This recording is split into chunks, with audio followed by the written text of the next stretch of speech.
Hello and a very warm welcome to this Brain to Finger Strengthening Challenge Immersion. This is going out as a pre-recorded video on the 18th of September 2022.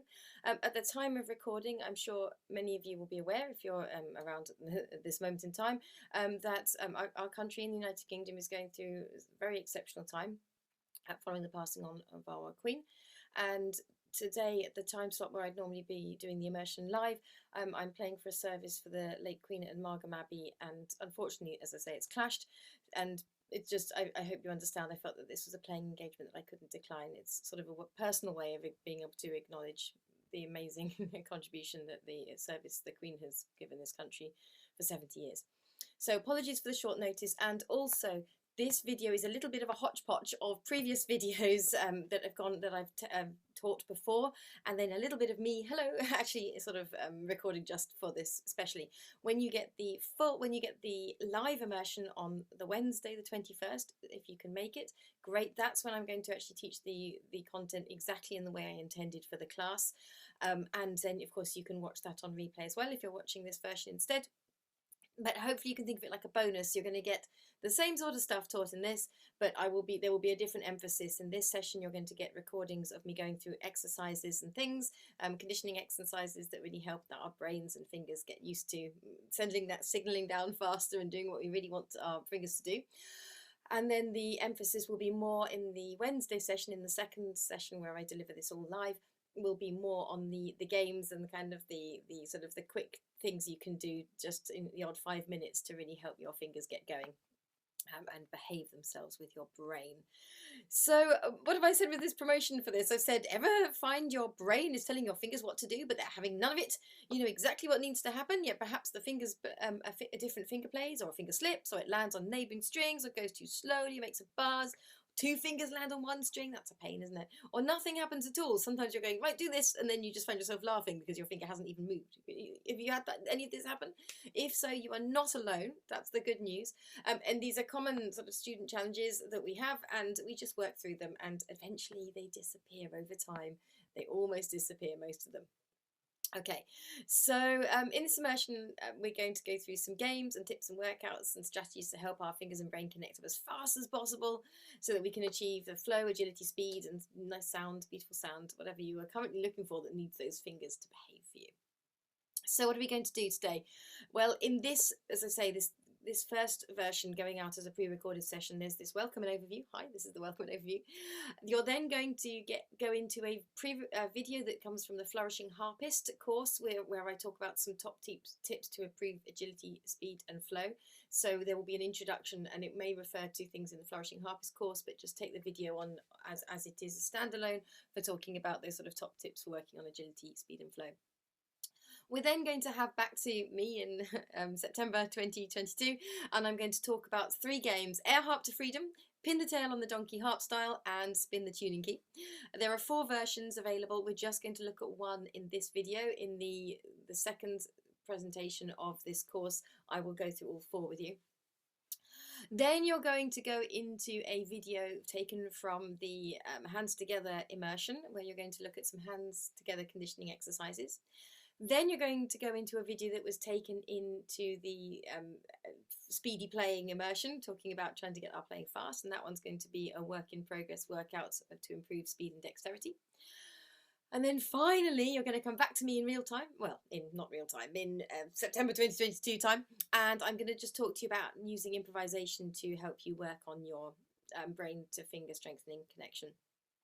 I'm also going to drop in at the very end a video which talks about the 5 parts of the note, because this came up in a Beauty of Simplicity workshop, and it's such an important message, and I think actually it helps the brain to finger connection because it's making us really think. We're not just kind of going hoping a finger's going to land on the string. We're dividing the note into 5 parts. So I've also put that in at the very end.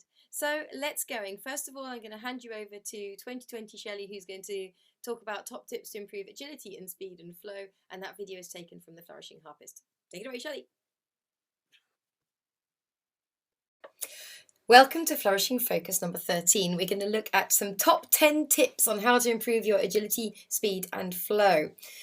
This list is not written in any particular order, and I'm hoping it might spring out as having some familiar themes in it. So, number 1, I've written foundation technique. Take good technique seriously. So, we're so often told to play with technique, or actually sometimes we don't learn technique at all when we first start learning the harp, and then we think, well, I can play pieces without, and that's fine. And it sort of is, but to be able, as in, people can play, I hear people, harpists playing around a melody fine, they've worked really hard to do it without having learnt any formal technique.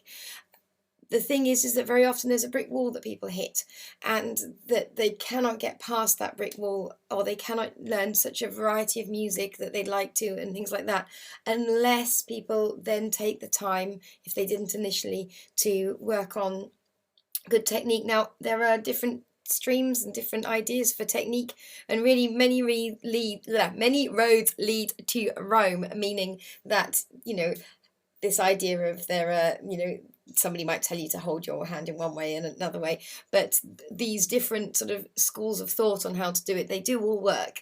It's just choose one of them and work with it. I think what I teach is a slight blend, because I've been taught by so many different people, and so if you will hear varieties as you go. But take a good technique seriously, and whatever you're taught, it should never hurt. Okay, that's my only caveat I'd say on any of this, is that if someone's teaching you to do something that is consistently uncomfortable, then you need to question that quietly somewhere else. But anyway, every millimeter of your hand shape does make a difference. We've talked about so many different things together now, but for instance, just to give one example, if you're playing, we want to play with our fingers down on the edge of our finger. When I meet people who are playing too far onto their finger, then it takes longer for the finger to slide off the string, for instance. If you're on the edge of the skin and edge of the finger, then it's really easy to remove the finger from the string. If you're playing further in, it has to rub further across the finger before you make the sound. That's obviously going to slow down your playing. So every millimeter of your movements and your hand shape do make a difference. So that was number 1, foundation technique. Take good technique seriously. Number 2, take care of your sitting position, relaxation and breathing. This is also really important. There's nothing like holding your breath to make you not be able to concentrate as well. It sounds mad because, very often when we're concentrating hard, you might find that you've held your breath or something like that. I see it a lot in students in lessons. And it's so, the more you're breathing, the more oxygenated you will be, and the easier it will be to learn and play beautifully. Relaxation is so important. I've just mentioned this already, but taking care of everything and not hurting yourself when you're playing, particularly when you're learning to play faster and faster. If you haven't learned to relax in between, you will hurt yourself. Now, this is something I'm very familiar with.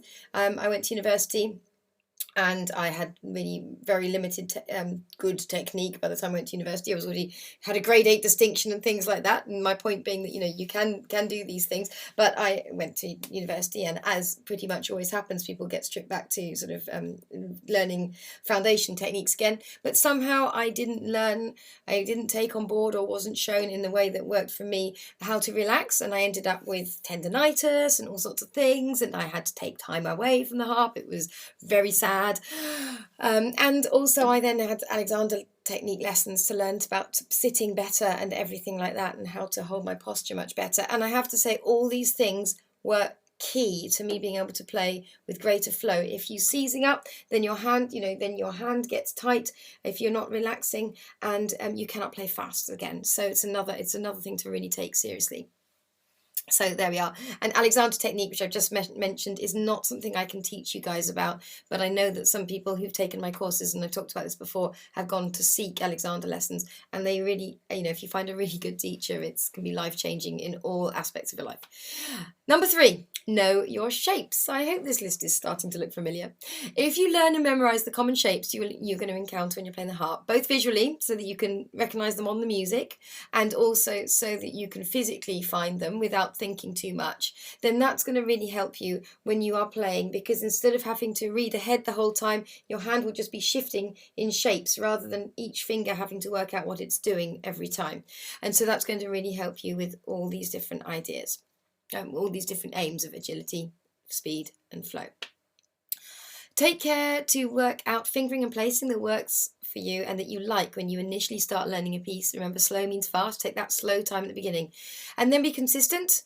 and constantly follow that placing and fingering every time you practice. It's just going to help it go into your mind much easier over time. Number 5. Take exercises seriously. I've written here, music is made up of, often of very miniature scales and arpeggios, and so they are really worth practicing away from the piece. Now, as you know, I'm a great big fan of taking exercises out of a piece of music as well. We can get just as much out of that. It just depends on how disciplined you feel you can be yourself with your playing. If you are willing and happy to and find it exciting to pull out the exercises from your music, and you know what it is you need to achieve, then that's a really brilliant way of doing it because you're learning them in context. Often people really love having books as well to go from. I was never a student who loved, I shouldn't be saying this, but I didn't love study books. Okay, I've learned to love them now. But this is, I think, where I really sort of became really keen on this idea of, one of the reasons why I became keen on this idea of working exercises out of a piece of music, because you are getting the same goodness, but you're also sort of learning in context too. And then when you visit it next time in another piece, you don't have to do it again because you go, oh, that's like so-and-so.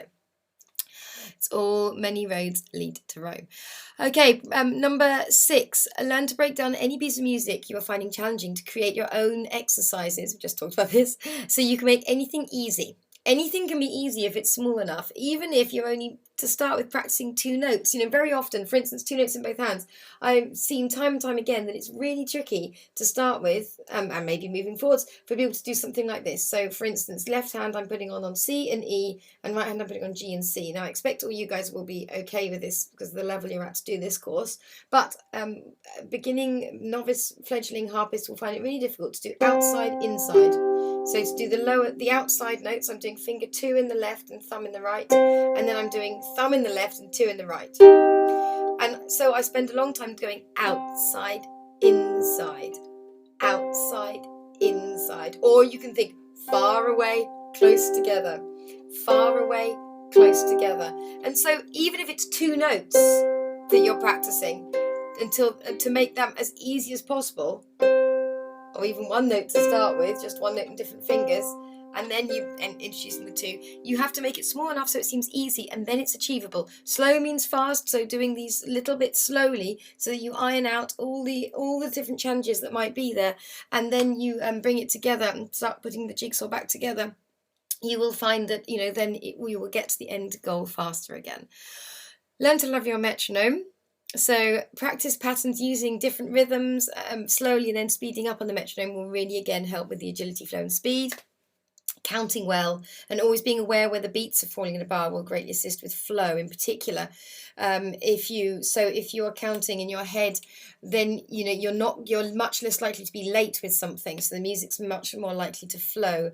You are much more likely to, if you really know the different sort of rhythms that need to fit, you know your teas, coffees, cappuccinos, lemonades, blueberries, all of those, then you will see them and you will see which beat they land on, and they're more likely to come out if you're counting correctly and flowing into the next one. So really be aware how to really work on your counting and being aware where the beat is falling as you're going. Know your foundation rhythms well. I've just actually blended those 2. That's my fault. This is point number 9. So know those foundation rhythms, because again, when you know where the beat is, then you can drop those foundation rhythms onto the beat more easily if you know them really inside out, rather than having to each time work them out. There are not that many. I think this is something that I was massively overwhelmed with really before I became a teacher, and then started to, as I was showing other people, would be going, okay, there are not that many. Why did I find this so overwhelming? And so, take your time to work out the main foundation rhythms. Okay, then ties, throw the spanner in the works. But if you know your foundation rhythms, and then you know how to count carefully, and you know how to use the metronome to do it slow and then fast, then all these things link together, and you will be able to do it, I promise, and work out how the tie is changing that. Okay. Number 10, learn to communicate well with other musicians. This is going to help you playing with flow when you are with other people. So if you want to play something smoothly, you need to be able to communicate, to watch them, to be able to anticipate what they're going to do, to be able to show them physically what you're doing. For instance, if you have like a really difficult jump on the harp, here's a good example actually. Sometimes when you change movements, you have a load of pedal changes to do. And I know that I've worked with a flautist a few times who I've said, do not start, please do not start until I look at you after this, because I've got 8 pedals to do, and so they know full well that they have to wait for me to do my pedals and then make eye contact before you can start. Otherwise the flow would be completely scuppered, because, and by movements I mean when you've got a piece of music with a pause and then another one that sort of joined together, it has a break in it. Sorry, I should have said that. I'm sure many of you know that, just in case you didn't. So there's a, you come to the end of a piece and then there's a gap and then you start another one, but they're really together so the audience wouldn't clap. And so if you are doing that and then and then the flautist starts without you, then the flow is completely ruined because you're not playing with them and you weren't ready and blah blah blah blah blah. So communication as well with other musicians. I'm hoping that an awful lot of that list looked really, really familiar to you. Basically, it's our course so far, isn't it? We've done foundation technique, number 1, sitting position, and we haven't done so much relaxation and breathing, but it's something we've talked about intermittently and also in previous courses. 3, knowing your shapes, we've talked about. 4, working out fingering and placing, we've talked about. 5, exercises seriously is kind of what we're working on this week, but again, we've definitely touched on this already. 6, breaking down any piece you're finding to create your own exercises. We have done that, and in a few weeks' time, we will be doing this hands together one. We'll do that again.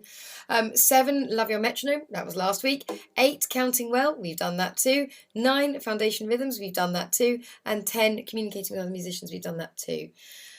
Isn't this exciting? So well done, bravo you. Okay, and then I've also just wanted to make another note of this couch to 5K approach. This idea of, we have to learn to do little tiny snippets at a time, and then be very slow and careful in between, so that we can't expect to immediately do everything in one go. So like the couch to 5K programs that you do for running, remember that you will only be doing little bits. Only little bits will get faster, and only little bits will get easier to start with, until suddenly everything will fall into place and you'll be like, wow, I can do this. Which you can already, I know, but you'll be able to do it even more to your heart's desire and heart's content. Brilliant, fantastic, well done. Let's move on.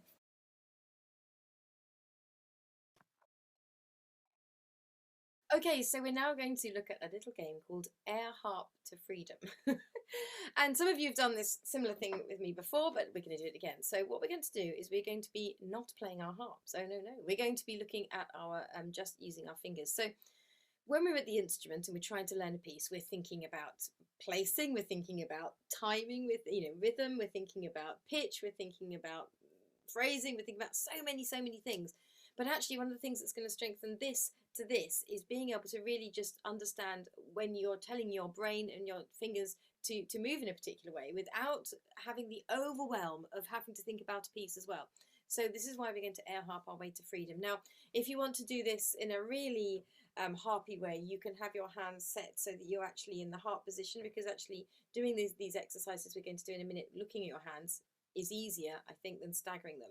So you might want to, you can change the level of this for yourself, depending on where you're at. You can either be doing it, I'll explain in depth what we're doing in a moment, but you can either be doing it so that you can just see your hands exactly in front of each other when you're doing these, or you can put them into the right hand above and the left hand below, and then be air harping that way, because then you can't see the same way. And that, of course, is one of the challenges, isn't it? Okay.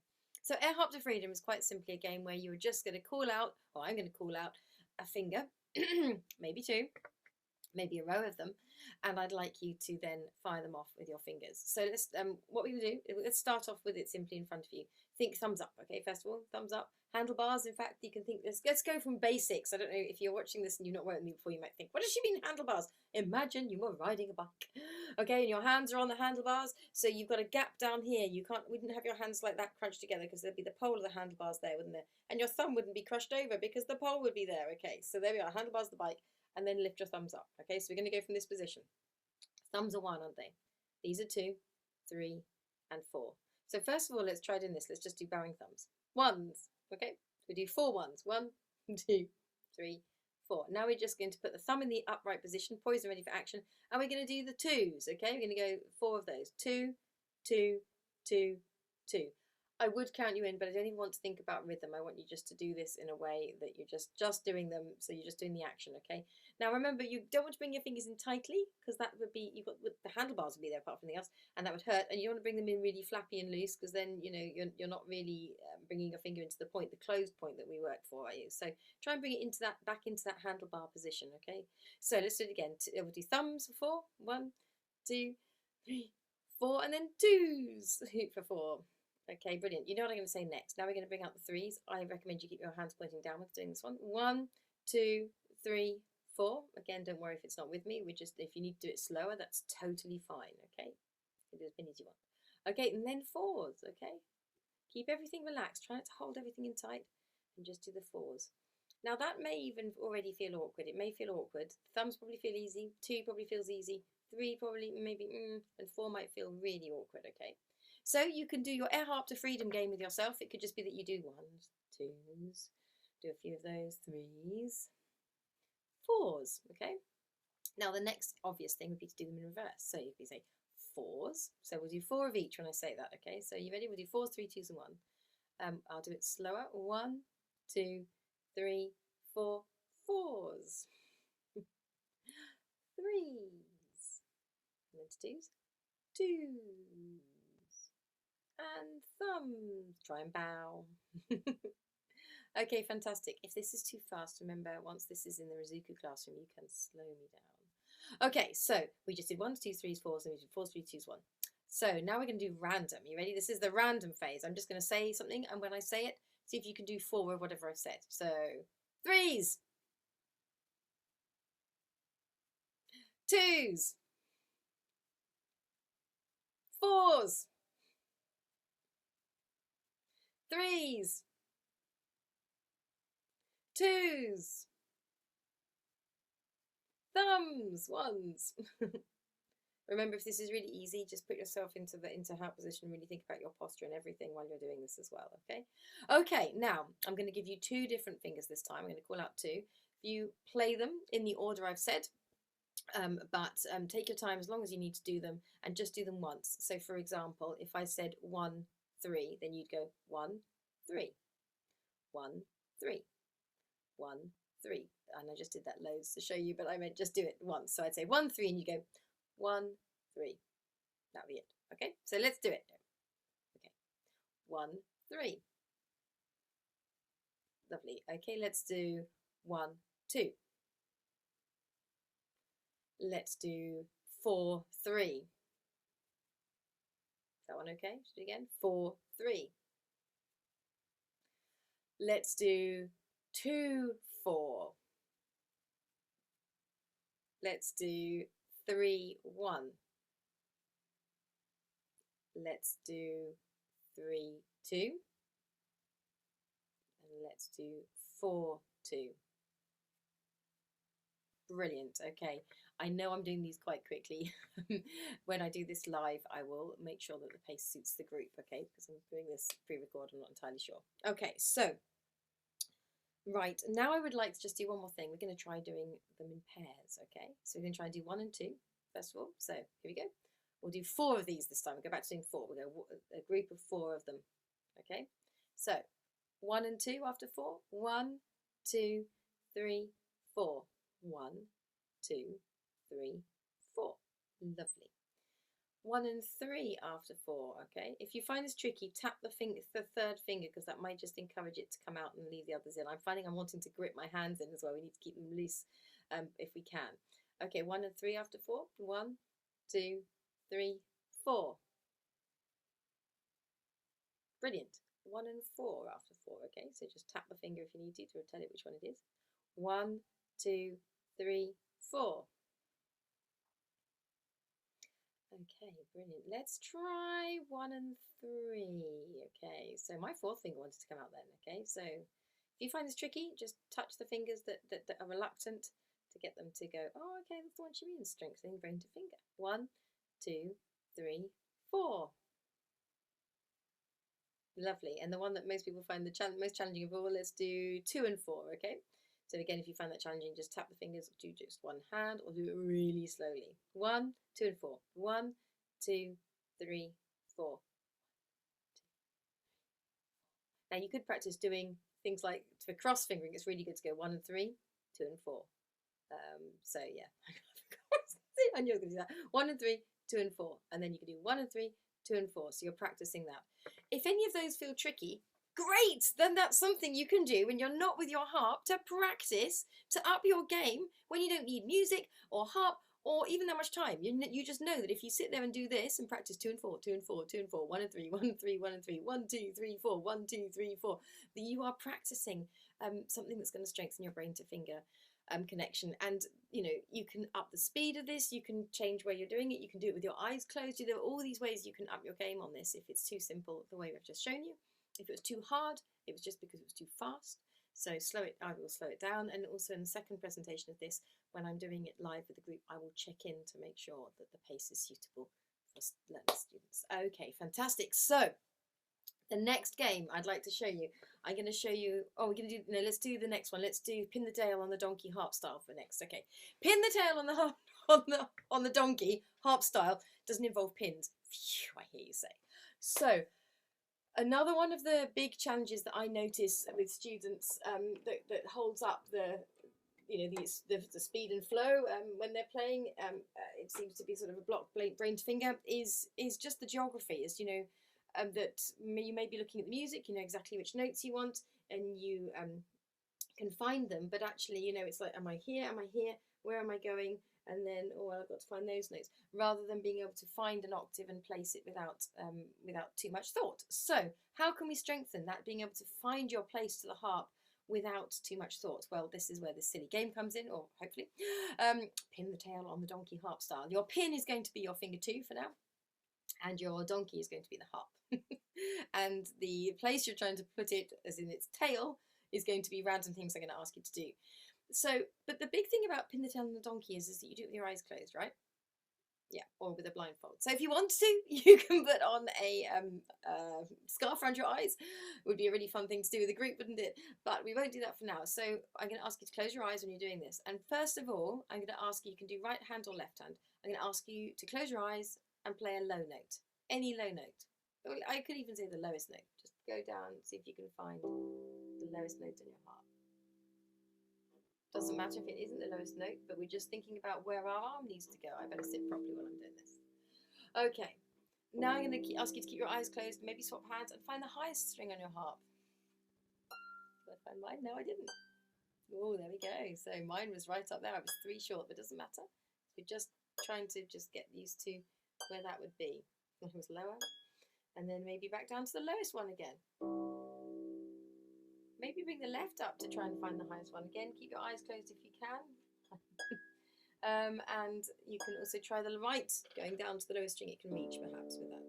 Okay, because for me, I can't reach the lowest string very easily. Okay, so just play around with finding the extremes of your harp with your eyes closed. Hopefully that isn't too hard. Okay, back to finger 2, back to eyes closed. Let's get both hands to play something low. Doesn't matter what notes you play. They might sound awful. I've got an open 5th. That's quite cool. Okay, and then something high. Something low. Something high. Just alternate between those two. Doesn't matter what you play. It'll be completely different for me, I know. Lovely. So to start with, you're just getting used to that, finding your way around the instrument, aren't you, with that? Okay, this time we're going to up our game a little bit. I want you to think about the octaves on your harp, okay? So I have the lowest octave here on mine. I've got the octave below middle C, then I've got the one above, and then I've got the one above again. Different people name these different things, so I'm reluctant to name them. I don't even know how best to call them for this, really. I'm gonna refer to them as above and below middle C. So first of all, so we're going to try and find some notes with our eyes closed, with either hand, doesn't matter which or both, that is in the octave range below middle C. So close your eyes, try and find a string that you feel is in the octave range below middle C. So from the C down, from middle C itself down to the C below. When you've put your finger on the strings, open your eyes and have a look. Were you in the octave? I was in the A below middle C. Okay, and then maybe close your eyes and do it again. Put your finger on where you think you are landing in the octave between middle C and the octave and the C below. I hit the G below. If you don't, if you go too high or too low, that's absolutely fine. Just adjust and tell your body why it feels different. Okay, that feels different. My elbow has to be a bit closer. Try it with the other hand. Swap whichever hand you didn't use. Try and place your hand into the octave below middle C. Great. And if you didn't do it, don't worry. Just adjust and tell your body how it feels different to actually be in that place. Close your eyes again and do it one more time. Brilliant. This time I'd like you to close your eyes and find, probably with your left hand, find the octave lower again. So we were just in one octave below middle C, or the octave range below middle C. Now I'd like you to head down into the next octave, okay? So close your eyes, try and find a note on there, in there. If you don't, adjust and explain to your body, well, that feels different, my elbow had to be slightly higher up, or I had to blah, blah, blah, whatever you have to do. Close your eyes, do it again. You don't even have to play the note, but you can. Close your eyes, just do it a bunch of times, looking, but I would suggest open your eyes and check before you play the note, okay? Which means the scarf option isn't so useful. Anyway, let's switch this around. I'm just giving this as an overview so you can try it. If you find this challenging, this is another great thing you can work on when you've just got a few minutes. Close your eyes and try and play a note in the octave above middle C. So from the C, middle C itself, to the C above that. I found an F, okay? And then do it again. Do it as many times as you can while I'm just talking. Find the note, click with your eyes closed, open your eyes and check, play it. If you don't get into that octave, then talk about why it was different. You know, so if you landed just below, be like, okay, you need to be a little bit higher to be in that octave. Close your eyes again, swap hands, do it with the other hand. And just do a few of those. Close your eyes, try and find the octave above.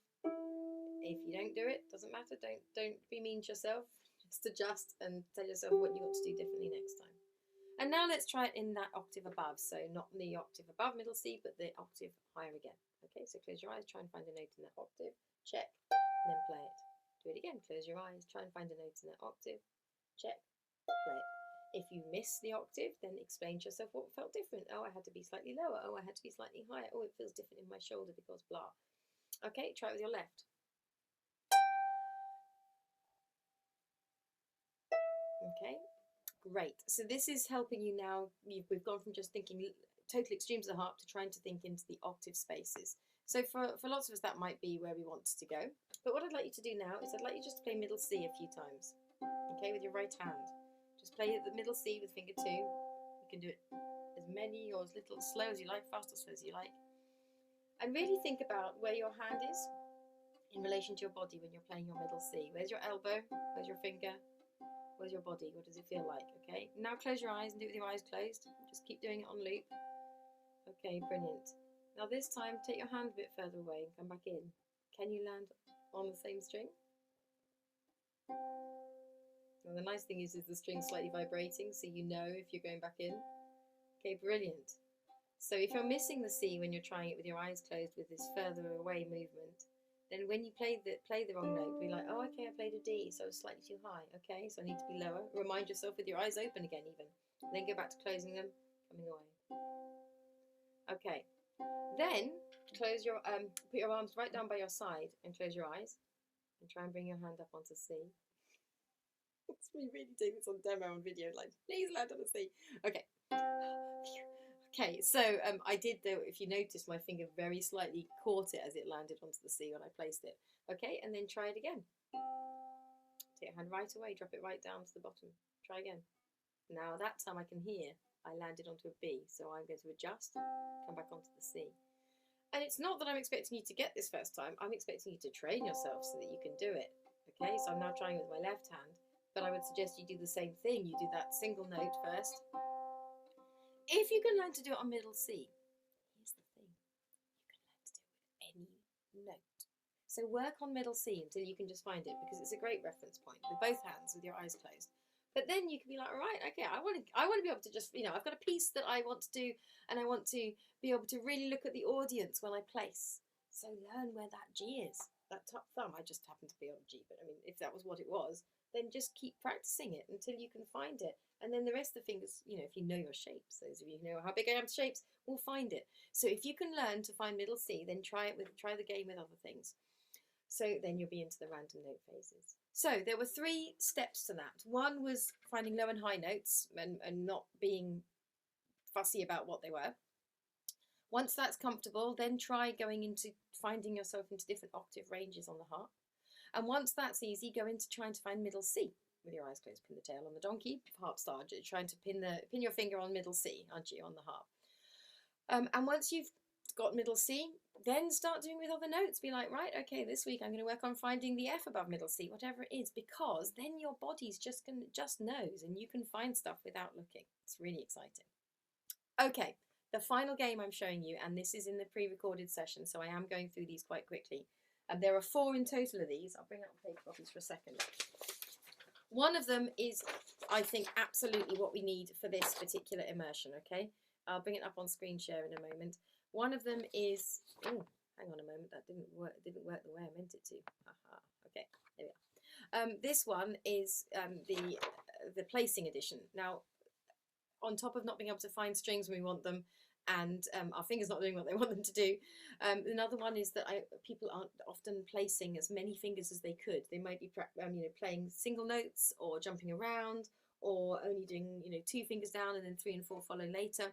So this is I would like everybody in the world, I think, to try this, any student harpist, because it's going to help you practice landing your fingers onto shapes and mixing up, because of the rules, mixing up what those shapes are, and this goes multi-level. This will literally work from complete fledgling right through to people trying to work on jazz and stuff. If you want to put unusual chords, shapes and things into this, you could keep making the challenge levels more.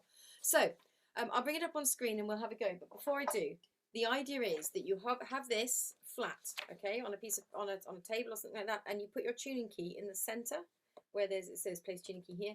And once you get into the game, you'll be spinning it. So you'll just do a free spin. I can't do it really without being on the table, but and then it will point to somewhere. So I landed on 1, 3, 2, 4 cross fingering descending pattern. Okay, sounds very complicated. I know. We'll explain it in a minute. And then you would do the exercise. Okay, so it's just a way of making a sort of random warm up for yourself.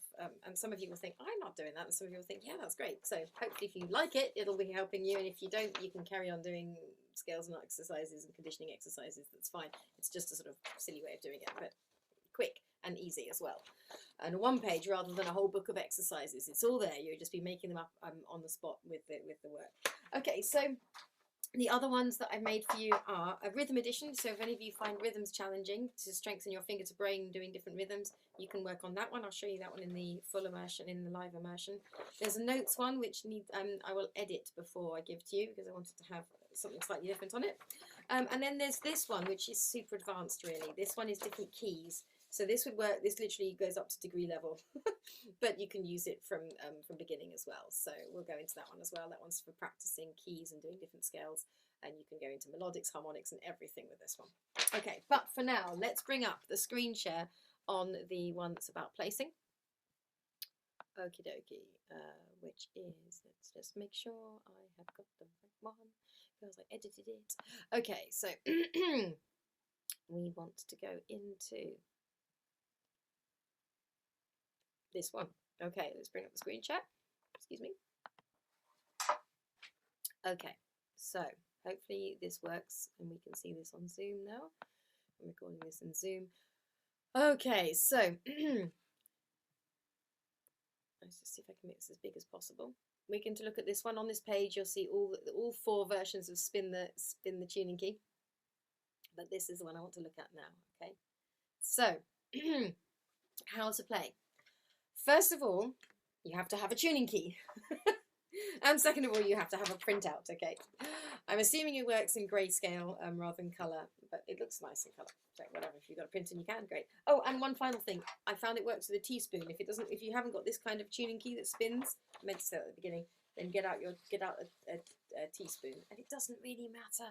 It's just a way of making it random. You could roll a dice on it and and see where the dice land. It doesn't matter. It's just a way of randomly selecting one of the 12 segments of the circle. Okay, so how to play. Choose your challenge level. So down on this side, you'll see it says choose your challenge level. Choose the notes you will be finding for your placing tasks according to your current playing ability and practice needs. So for instance, if you are, in a minute you'll see what I'm talking about, but if you're trying to work on like a you're finding first inversions finding first inversion shapes, challenging, then you could be like, well, I'm going to do this with first inversion shapes. If you're a complete novice, or you're not a complete novice, if you're a fledgling player, actually, I should say, because these are not going to be all easy. Choose any notes. It can be, say to yourself, well, when I get the challenge, and this will become clear in a minute, then I will just do it on any notes on the harp. Doesn't matter. Or can you see level 2 is any neighbouring notes? So instead of it being like just put your hand down and play the notes, whatever the task is, if it says neighbouring notes, then you're doing it like a scale, aren't you? Okay, whatever the challenge is. No, this is meant to say 3. The numbering system's not correct. I will fix that typo. That says 2. It should say 3. The third challenge level is any root chord. So you'll be working on either a triad chord or a 3-note chord or a 4-note chord shape, depending on what you're asked to do. But like a C chord would be C, E, G. So you might think, I'm going to do this all on C root position. If you want it even harder, you can do it on a first inversion, or you could choose a second inversion chord. But just be in your mind, know the chord you're doing, because you don't want it to be random.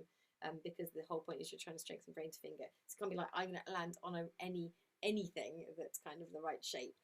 Although you could do, but I think for this, to get this, we're trying to connect things up, aren't we? So try and choose if you're going to do an F chord or a G chord, first inversion, whatever it is. And the final one, I've written any 7th chord in any inversion. So for those of you trying to work on more complex harmony, you can do anything you like. You could do 3rd inversion, diminished chord, whatever, it doesn't matter. Okay, so up your game, whatever you need. So once you've chosen your level, I'm going to go with the any notes option. Nice and easy. You're going to put your tuning key in the middle point, with the sticky bit sticking outwards, with this bit pointing outwards, okay, so that it spins. Not everybody will have this kind. You might have a rubbery one that doesn't spin, or you might have one of these ones that's like short and long. I found that you can do it with a teaspoon. And just spin it around anyway. So just find something that works for you. So teaspoon will be fine. Then you spin to find your placing challenge. So and wherever the tuning key lands, so I'm gonna have a go. Right, I've landed. I don't want to start with that one actually. Okay, I've landed on descending pattern 1, 2, 3, 4. I've landed on this one. Okay, so whatever you land on, you do the pattern that you've been asked to do. So remember, I chose my level was any notes, so I'm going to find any notes and put my hands on, and then I'm going to play them descending. So as it happens, I've landed on neighbouring strings, and it says here in bold, number 4, place all fingers before you play any notes. That is the most important thing about this game, otherwise you're not doing the thing that we need to do to get the brain to finger activity going the way we want it to. Okay, and then so to place them all, hover and land. And then you can squeeze and play and relax those notes. So my rules were that I had to go 1, 2, 3, 4 descending. There I am. I did it. Right, okay, I'm going to spin my key again. I've landed on block chord notes this time. So block chord, and it says 8 notes. So I've got to find 8 notes with my hands. But remember, I'm doing the any notes version. So I can just put my hands on any notes. So I've just put all 8 fingers down. 1, 2, 3, 4, 5, 6, 7, 8. I hovered, I landed, okay? And then I can play them, and it's a block chord, so it's everything together. There we are, and now I can relax. That's my challenge, okay? Imagine I rolled again. I'm going to stop rolling because I keep dropping things everywhere. Imagine it was broken chord 6 notes that I landed on.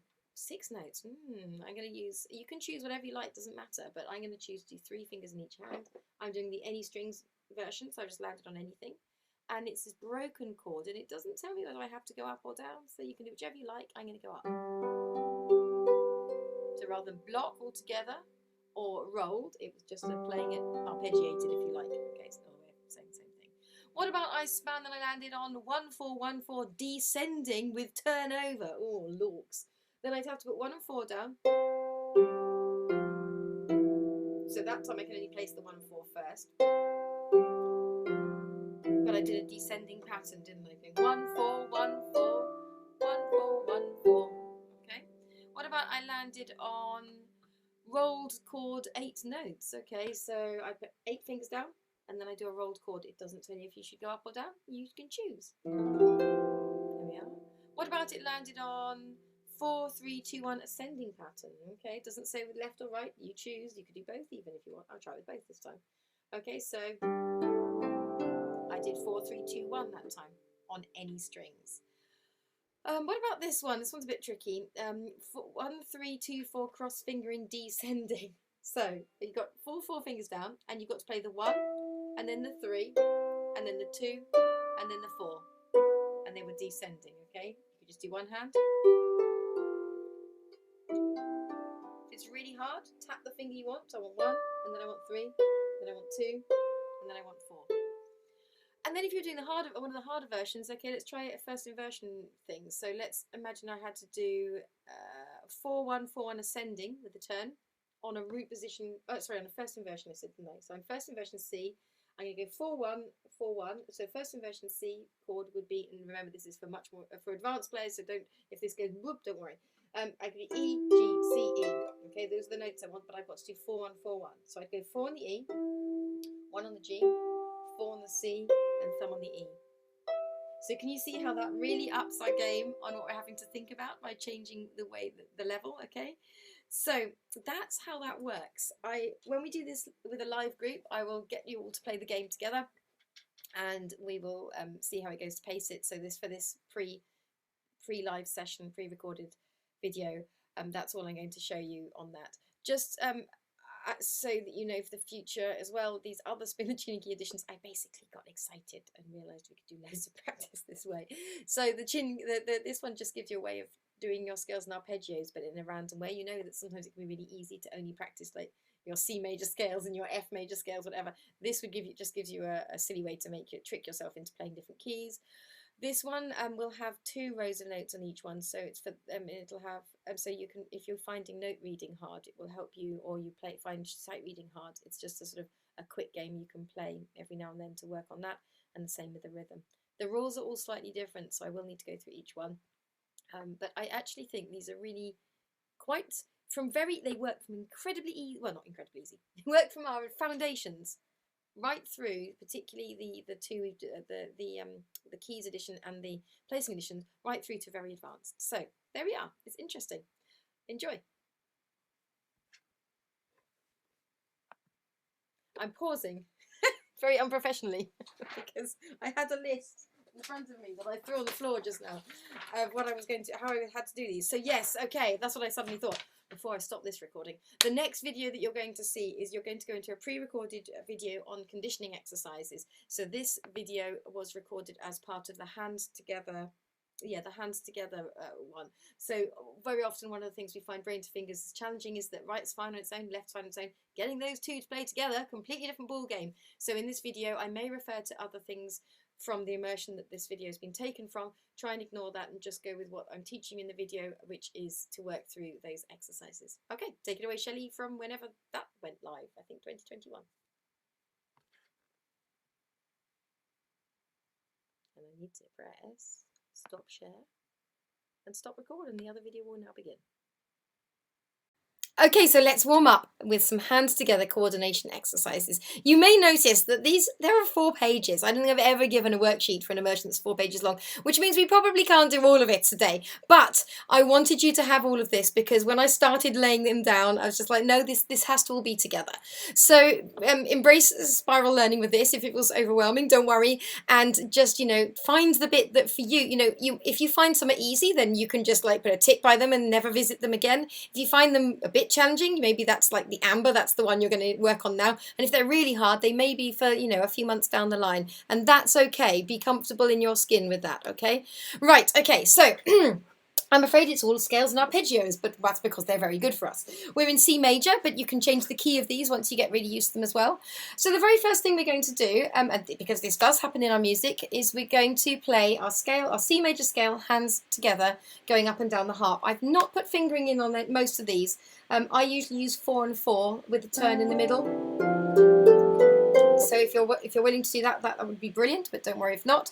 So both hands are doing the same thing. So as far as the brain overwhelm, hopefully this is okay.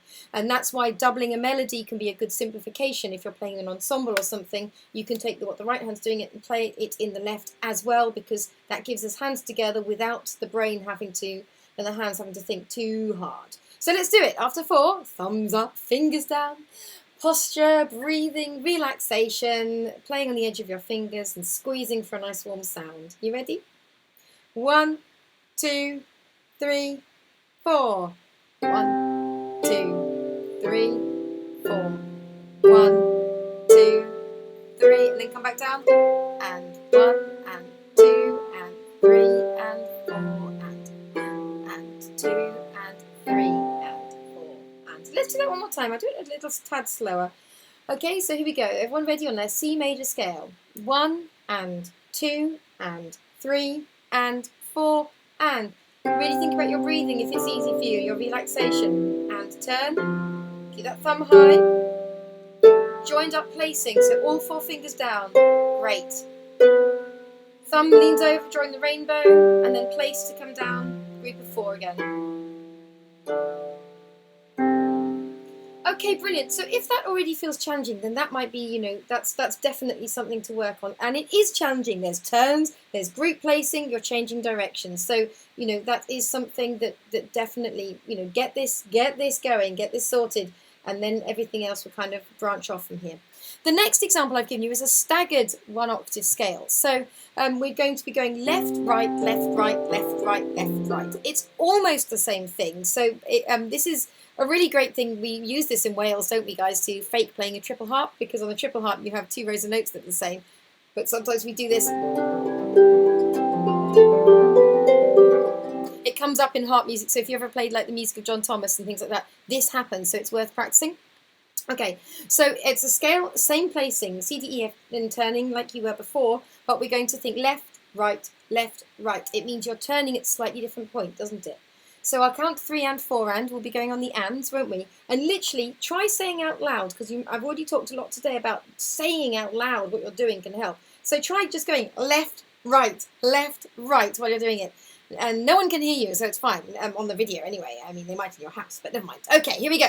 So, 3 and 4 and. Left, right, left, right, left, right, left, right. I'm going to pause there for a second. We're going to do that one more time. If that's as far as you can go today, please do not worry. But if you're ready to turn and try a bit more, then please do. Okay, so do the same thing again. If you are a fledgling player, just stop after the first 4 notes in each hand.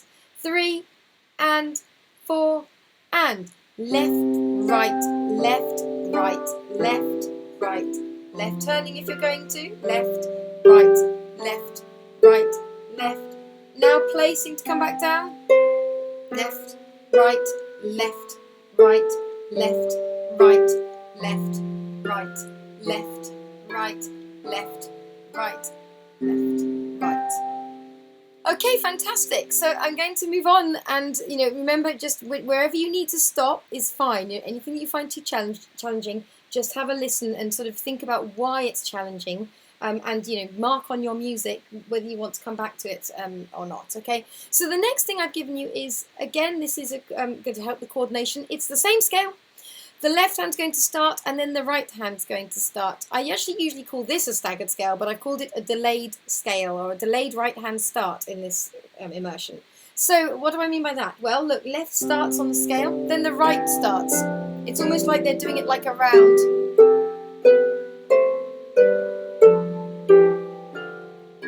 So this is interesting for our brains, because we're still turning, we're still placing in the same way, the hands are doing the same thing, but it's immediately taking, you know, and we're still going up and down, but it's immediately moving where our turns are, which finger, you know, we're not playing the same finger at the same time, so it's shifted the whole way we have to think about this.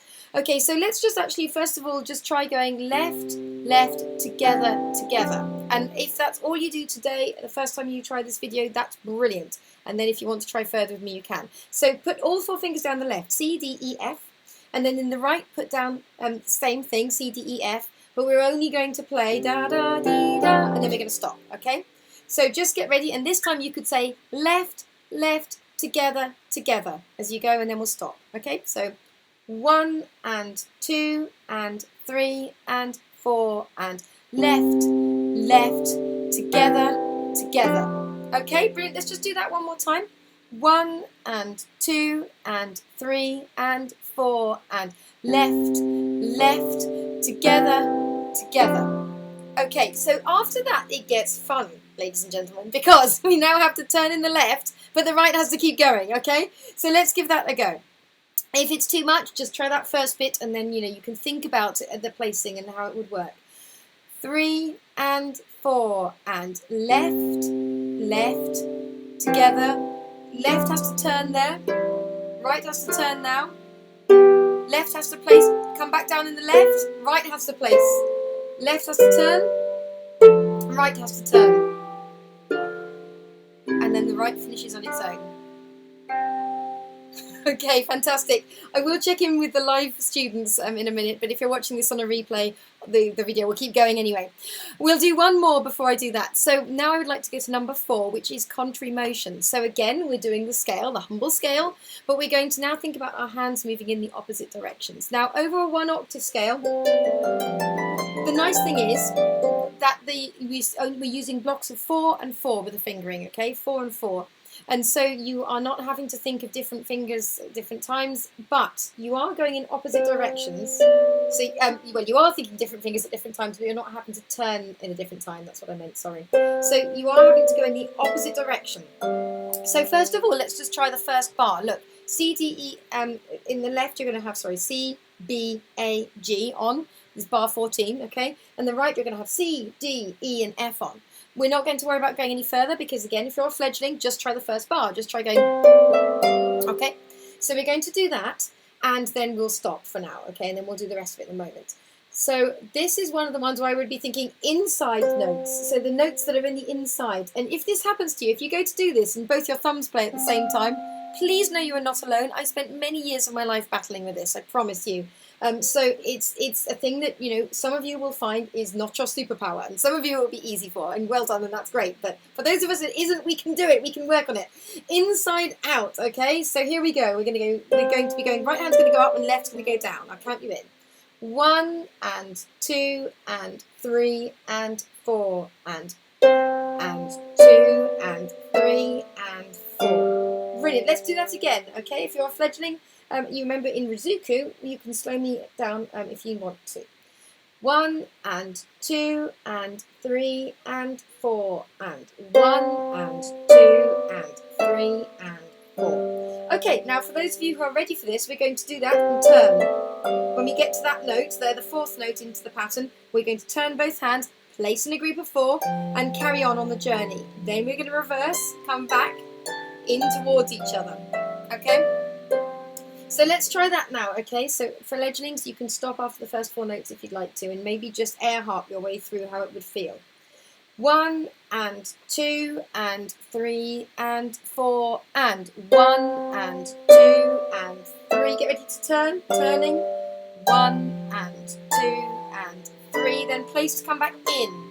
Okay, I'm going to pause there. If you got lost, join me again. So the left hand's now on C, D, E, F, 1 octave below middle C. The right hand is 2 octaves above middle C on C, B, A, G. Let's do it. 3 and 4 and 1 and coming in and 3 and 4 and 1 and 2 and 3 and... Now, I promise you I found this insanely difficult to start with, so please do not think, oh my goodness me, I can't do this, oh well that's bleh. You know, do not have those thoughts. It is just a thing that some of us find challenging, okay? And you can just practice it, practicing that first bit, that bar 14 on its own, before you then try and do any more.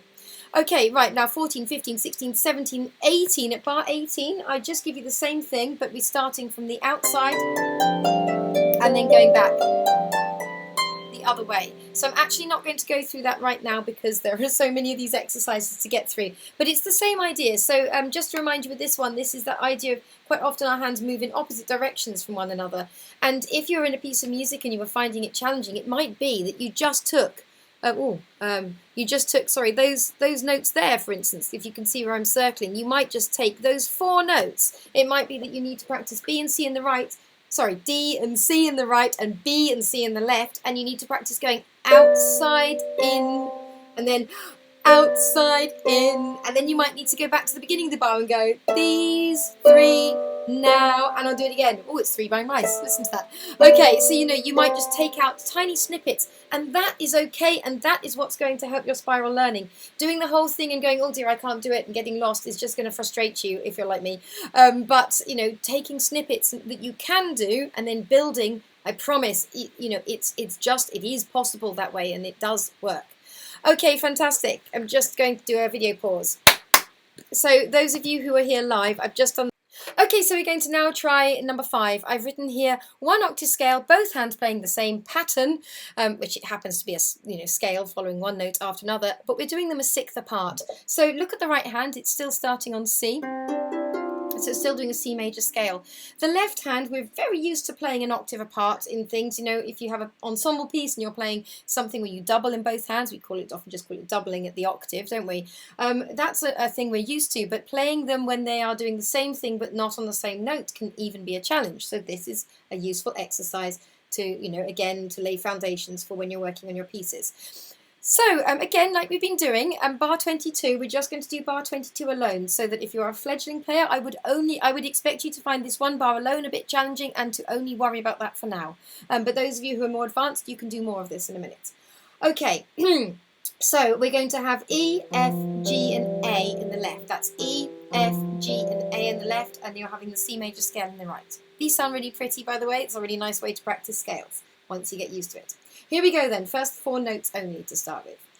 3 and 4 and 1 and 2 and 3 and 4 and. Bravo! Doesn't that sound gorgeous? Don't you think that? I love that sound.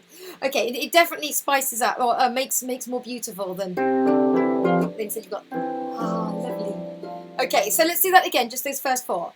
1 and 2 and 3 and 4 and 1 and 2 and 3 and 4. Bravo! Okay, this time, for those of you who are ready, we're going to turn and do the whole thing.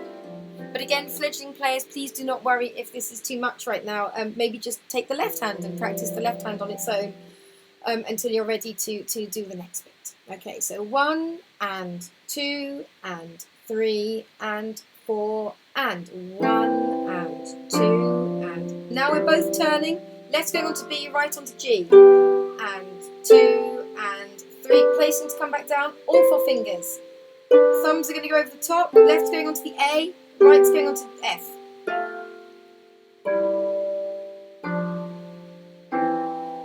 Brilliant. Okay, if you fell off the harp in that, or you suddenly found this can happen, you suddenly find you're going and you've slipped one string, then, you know, don't worry. You know, you're still working on your muscle memory and everything, and then you can practice this slowly. But these are useful. Okay, so the next one here is the same idea, but you're now playing not a 6th part, but a 10th part. A lot of us find this more challenging than the 6th part because the gap is even bigger now. And this is one of the things when we're in our pieces, you know, sometimes it can be quite a struggle if your hands are a long way apart from each other. So this starts to be useful for working on that sort of having that big space between the hands. So this time, could you put, please, your left hand on an A and your right hand back on C? So you need to be on the A 2 octaves below middle C, don't you, on this one? Oh, down there. Okay, right, so we're now going to do the same thing, just the first 4 notes, because if you're a fledgling, the first 4 notes will get you started on this idea. Okay, so here we go. I'll count you 1 and 2 and 3 and 4, and then we'll just do those first 4 notes. 1 and 2 and 3 and 4 and 1 and 2 and 3 and 4. Brilliant, let's do that again. So left hand's on A, B, C, D, and your right's on C, D, E, F. 1 and 2 and 3 and 4 and 1 and 2 and 3 and 4.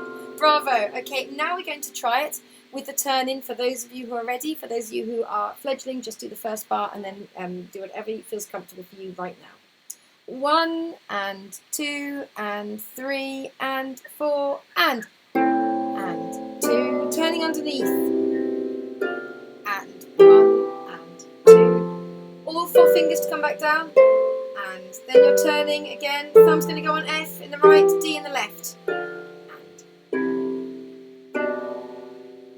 And don't worry at all if you fell off, okay? Remember, these are kind of things forever. Okay, brilliant. So that's something to work on too.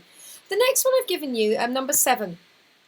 This is perhaps really weird of me, I don't know. But one of the things that can be challenging in our pieces is when one hand's doing a certain type of fingering and the other hand's doing something else, particularly when they're going in the same direction. So, you know, if your right hand's going da da da da da da like a scale but with 4 and 4, and the left had to land on a 3 for some reason, I find it really hard to get the left to put a 3 on there and the right to put a 4 on, because I want the hands to do the same. I have to kind of work against that. So all I've done here is just, again, using the humble scale, but it's over 2 octaves now.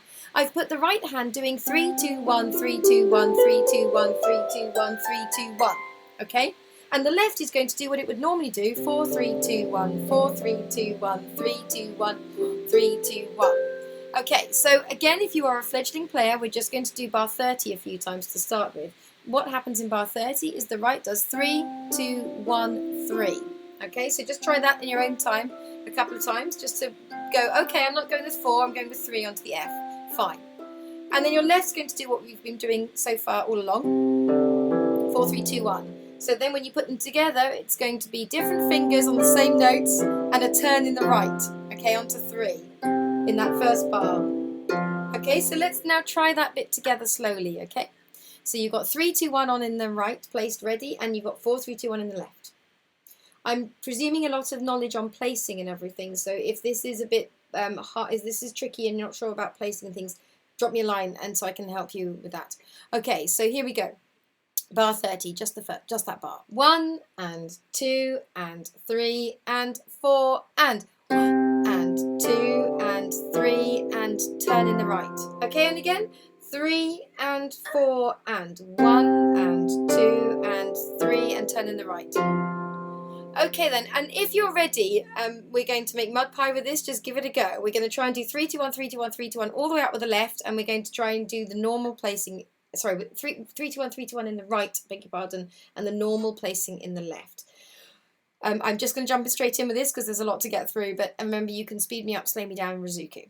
1 and 2 and 3 and 4 and 1 and 2 and 3. Trying to do 3, 2, 1 in the right with the turn. 4 placing in the left. Going under with finger 3 in the left. Whoops. 4 fingers in the left, 3 in the right. Okay, I don't know how you got on with that. I'd love to hear from you on that, but it's just a bit different, isn't it? And it's just a way to just isolate this idea of doing the sort of same direction but different placing, different fingering. And the same thing is happening now with in number 8. Now, first of all, we have to decipher these horrific ledger lines I've written. Who would do that? I'm so sorry. But all you need to know is that that is a C, okay? So it's the C above middle C that your left hand needs to start on in bar 34. And your left's now going to go 1, 2, 3, 1. Okay, in that first bar. 1, C, B, A, G. So don't worry about the ledger lines. I'll tell you that that's the C, B, A, G. Apologies for the dodgy singing. And then your right's going to do the normal 4-finger placing. Okay, so what you've got to really have your mind set on is doing a turn here between the A and the G in the left. So let's just try that one bar, this bar 34. 1, 2, and 3, and 4, and 1, and 2, and 3, and 4, and let's do that again. 3, and 4, and 1, and 2, and 3, and 4.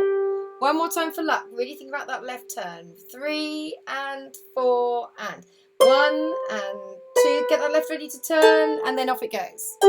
Brilliant. And for those of you who are ready to embrace this, let's give it a go. And those of you who this is challenging for, perhaps try doing the 1, 2, 3 placing just in the left on its own with this, okay? Here we go. 1 and 2, the whole thing, sorry. 1 and 2 and 3 and 4 and 1 and 2 and 3 and 4 and 1 and 2 and 3 and 4 and 1 and 2 and 3 and 4 and 1 and 2 and 3 and 4 and. Okay, and if that was really a bridge too far, please do not worry. It's just something you've got there that you can go to. Okay, the final thing that happens with the scale, with the scale exercise, because then we move into arpeggios, is that I've given you scales where the left hand is going to do, the left and right are going to do different rhythms. So the first one, I'm just going to play you these through because we've got so much to get through today. But the right hand is going to be doing quavers or eighth notes, while the right hand does the crotchets, the quarter notes, and it's going to be together, right, together, right, together, right, together, right. It doesn't sound beautiful, but they're both doing scales, and you've just got this 2 notes in the right to 1 in the left. Then I've given it to you in when you get to bar 40 as triplets in the right. So you've got triplets, you're playing every, it's together, right, right, together, right, right. Then I've given it to you with fours. So you're going to go cappuccino, cappuccino, cappuccino, cappuccino, or cappucci, in fact. So you are building on the number that you're doing. Then I've given you blueberry, blueberry, blueberry, blueberry. Okay, so with the left you'd have blueberry, blueberry, blueberry, blueberry. And then I've given you lemonade, lemonade, lemonade, lemonade, with the quavers in the left. So it's just, I've just given you again the scales, but jumbled them up. And then I've done it in reverse. I've given you the right hand doing the steady notes, and the left hand doing the 2, and then doing the 3, and then doing the 4, then doing the blueberry rhythm, the da da da da da da, and then doing the lemonade rhythm. Let's just try one of these just so you can see what I'm banging on about, and then I will leave you to work on these on your own, and you can ask me questions through the course anyway if you have any. But let's just try the first one. Let's just try bar 38. So the right hand, we're only doing bar 38, so don't worry about what's happening next. The right hand's going to be going C, D, E, F, G, A, B, C, 4-note scale. Okay, and then the left hand's just going to, 4 and 4 with the scale. The left hand's just going to do 4 notes, okay? And you can think together, right, together, right, together, right, together, right. If you are at a place in your learning where a turn is a challenge, then you might find that the first 2 beats are enough to practice to start with. And you can do that as a loop, just to get used to this idea of together, right, together, okay? So let's just do bar 38 in isolation. 3 and 4 and together, right, together, right, together, right, together, right. Sorry, it doesn't sound beautiful, but it's just keeping this scale idea going. 3 and 4 and together, right, together, right, together, right, together, right. And one more time for luck, really slowly. 3 and 4 and together, right, together, right, together, right, together, right. Okay, fantastic. So that brings us to the end of the scale section. Those of you who are here live, I'm just going to check that you are okay. Okay, so now we're into the arpeggio section of this worksheet, and you're going to find this very similar to what we've just done with the scales. So I'm going to try and be faster, which some of you may groan at, but remember you can speed me up and slow me down, okay, in Rizuki. So the very first example is literally the hands together arpeggio when we play the way we ordinarily would practice an arpeggio, okay? This already has a challenge. For those of you who are very fledgling, you may still be working on this, which is that the right and the left argue over that middle C. In this particular instance, they argue over the middle note. So you have to hover the thumb, in the left hand before you start, and then place it once the right's finished with it. And the same when you come back down, you can't put the 4th finger on the C. The 4th has to hover before it lands, okay? So that's just a sort of that is a hands together thing, and it's something that needs to be worked on very carefully and slowly. If you'd like extra assistance on that, give me an email, drop me an email, and we can talk about that. Okay, so bar 50. Let's try. First of all, we're counting in 3 now, and we will play that arpeggio. So here we go. 1 and 2 and 3 and 1 and 2 and 3. Place all of them now, apart from that 4 in the right. Great. Okay, so if that's challenging, and that is challenging, then that's where you need to go to right now. If you're finding that hard, that coordination of where you place, which fingers go down when, that is the foundation to all of this. So spend time on that, okay? And this comes up in our music all the time. Don't be fooled and think, oh, scales and arpeggios, I don't need to do this because I've got nice pieces to learn. This is like literally what our pieces are made out of. I wish I had embraced this earlier on in my playing. Okay, I didn't. So if you haven't got there yet, don't feel bad, but it's promise it's worth it. Okay, now we're going to jump over to exercise 12, which starts on bar 53, doesn't it? Okay, it's a staggered one, just like the scale I gave you. You're alternating. You're going to be going left, right, left, right, left, right, left, right, left, right, left, right, left, right. Okay, so that's what's going to happen there. So let's do this, okay? And if you are a fledgling player, let's just go up to the top. Do not worry about coming back down. In fact, let's all do that to start with. We're just going to go up to the top and not worry about coming down. 1 and 2 and 3 and left, right, left, right, left, right, left, right. Okay, and let's do that one more time. 3, 1 and 2 and 3 and left, right, left, right, left, right. Okay, brilliant. Then when you are ready, you can practice coming down as well. Okay, I'm going to move on because there's lots to do. Bar 56 is the one where we are delaying the start, so the arpeggio, so we're going to be going left and then the right will join in. So you can literally think left and then together, together, together, and then it becomes challenging because you have to place the left while the right carries on going up. It is really a brain teaser, okay? So let's all just try the first bar. Let's just try going left, together, together to start with, okay? So left, together, together. So you're going to have places if you were doing the whole arpeggio, so C, E, G, and in both hands, C, E, G, C, but you're just going to do the first bar. 1 and 2 and 3 and left, together, together. Okay, and one more time. 1 and 2 and 3 and left, together, together. Okay, brilliant.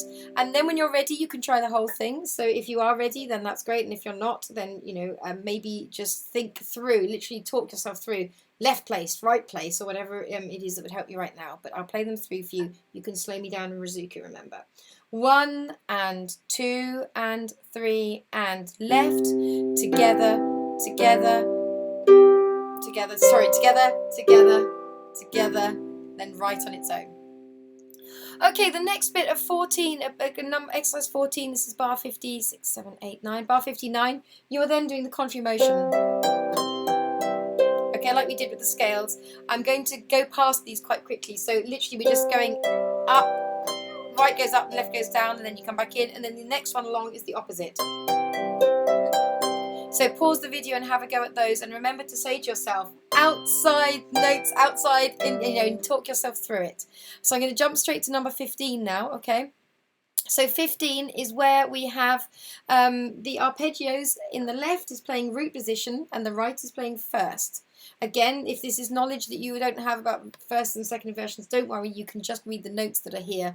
But it will help, again, your hands together playing if you get familiar with kind of recognizing these shapes. But don't worry, that's a long way down the road if you're fledgling.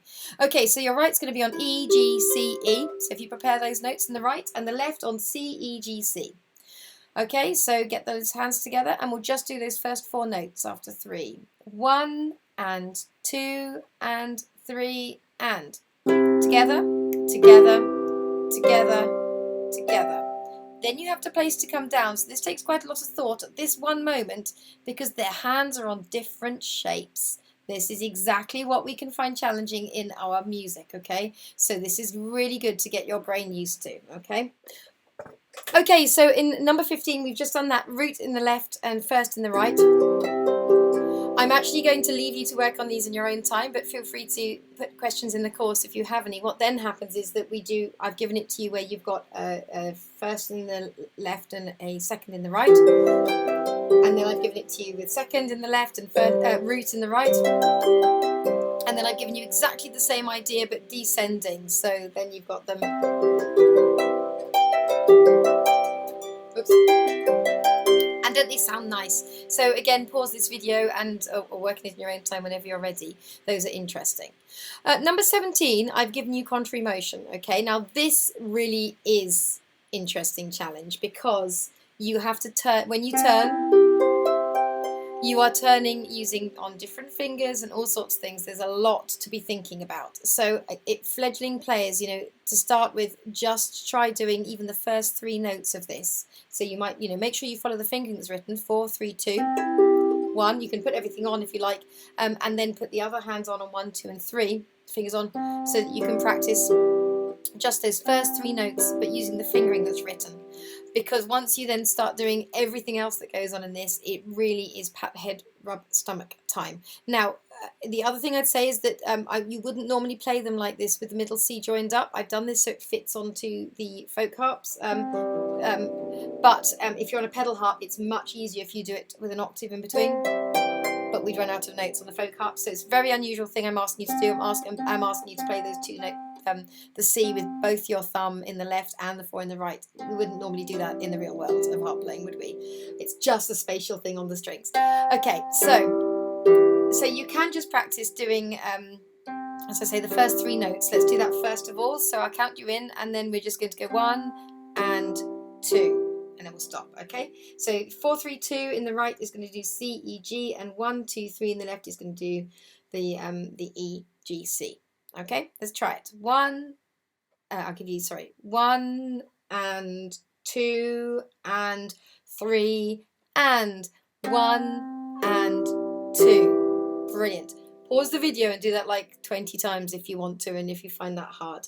If you want to go further, then what you do is you could help yourself by saying, you know, I would literally be going, okay, left is turning, placing all 4 in the left, right is turning, placing 3 in the right, placing 4 in the left and 3 in the right, turning in the right, placing 4, turning in the left, placing 3, and that's how I would talk myself through that, okay?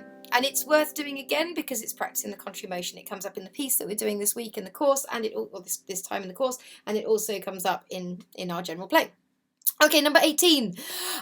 This is then where I've given you lots of things like I did with the scales, where I'm just giving you, you know, 2 notes to 1, 4 notes to 1, 3 notes to 1, kind of some sort of foundation rhythm ideas, just over the arpeggios. So again, if you find turning tricky, then your first thing to do is to work on turning, because if you get a turn in your piece, then that's going to really slow down working hands together. So, you know, you might not want to go any further than the first bit of each of these to start with. If you're okay with your turns, then, you know, practice these hands together as written. There's nothing, I love the sound of that as well. That was doing crotchets or quarter notes in the left, and then it's in the 8th notes, the quavers in the right. So 2 in the right, so that makes to 1 in the left, which means you go together, right, together, right, together, right, together, right. You get the idea? And then the next one is triplets. Da da da dee da da dee da da da da da da. The next one is 4, and I've dropped the left down an octave. Da da da da da da da da da da da da. And then I've given you some blueberry. Oh, and I got the notes wrong there. I went down. Sorry, the left goes back down. Blueberry, blue. Okay, and then I've done it with a lemonade. Now, I've just realised straight away, just talking about brain overwhelm, I just got the left to go on autopilot so I could think about the right then, which is something else we've talked about. And then I switched it round and done it so that the left is doing the faster notes. So that's together, left, together, left, together, left. I love the way I'm not being able to play this.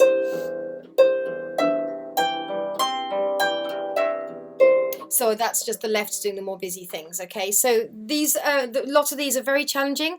Think of this whole page, and sorry for the very long video, but think of these hands together coordination exercises. If you are somebody who likes exercises, then use these to as a thing, you know, think, right, okay, I'm going to spend the next month of my life, every time I sit down to play, I'm going to see if I can work on my hands together coordination. I am going to use the exercises from this immersion, and then I'm going to look for examples in my piece where it's similar. So, you know, and you can be thinking, okay, so then when I'm playing my piece, this is a bit like when we do hands together an octave apart, or this is a bit like doing a staggered thing, or this is a bit like having to do a faster rhythm, or this is why I'm having to do a random turn, or whatever it might be. Because these will feed into, I mean, I have, these are not tried and tested. I've written these to be helpful. I'd love to hear back from you as the first group to try them. But, you know, these are things, these are like they're like tongue twisters. You know, if you wanted to be able to go and speak beautifully and clearly and have lovely diction, then you would practice your, you know, I don't know, whatever, red lorry, yellow lorry, or around the ragged rocks, or whatever it might be, until you could do that really beautifully, I guess. But, you know, I think of it like that. Think of these as like tongue twisters for getting your hands to work together. And if you hate things like this, fine, don't ever visit this ever again. But have in the back of your mind, why did Shelley isolate those? Okay, because it was together in that one. That's when they were together in the same direction. This is challenging because they're playing on offbeats and they're separated. This was challenging because one hand's starting in the other. Well, this happens in fugal music all the time. This is counterpoint. This is going in opposite directions. This happens all the time in our music. This, you know, hands together but not on same notes. That happens all the time. So you can hopefully start. Do you remember I said earlier on that isolating what it is that you are finding challenging challenging, whether it's the reading or the coordination or the turns, whatever it might be for you, trying to work out what it is that you are finding challenging now, and so that you can then focus in and work on it. It doesn't matter if you never use these exercises again, but maybe this will help you think slightly differently when you meet these ideas in your music, and that would be a win. Fantastic. Let's move on.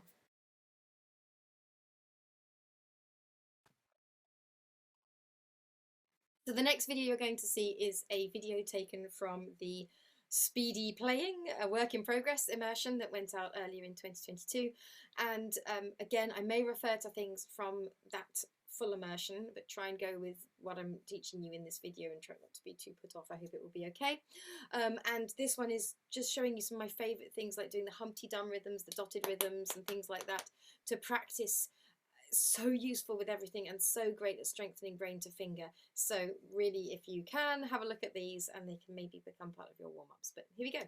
Take it away, Shelley, from that immersion.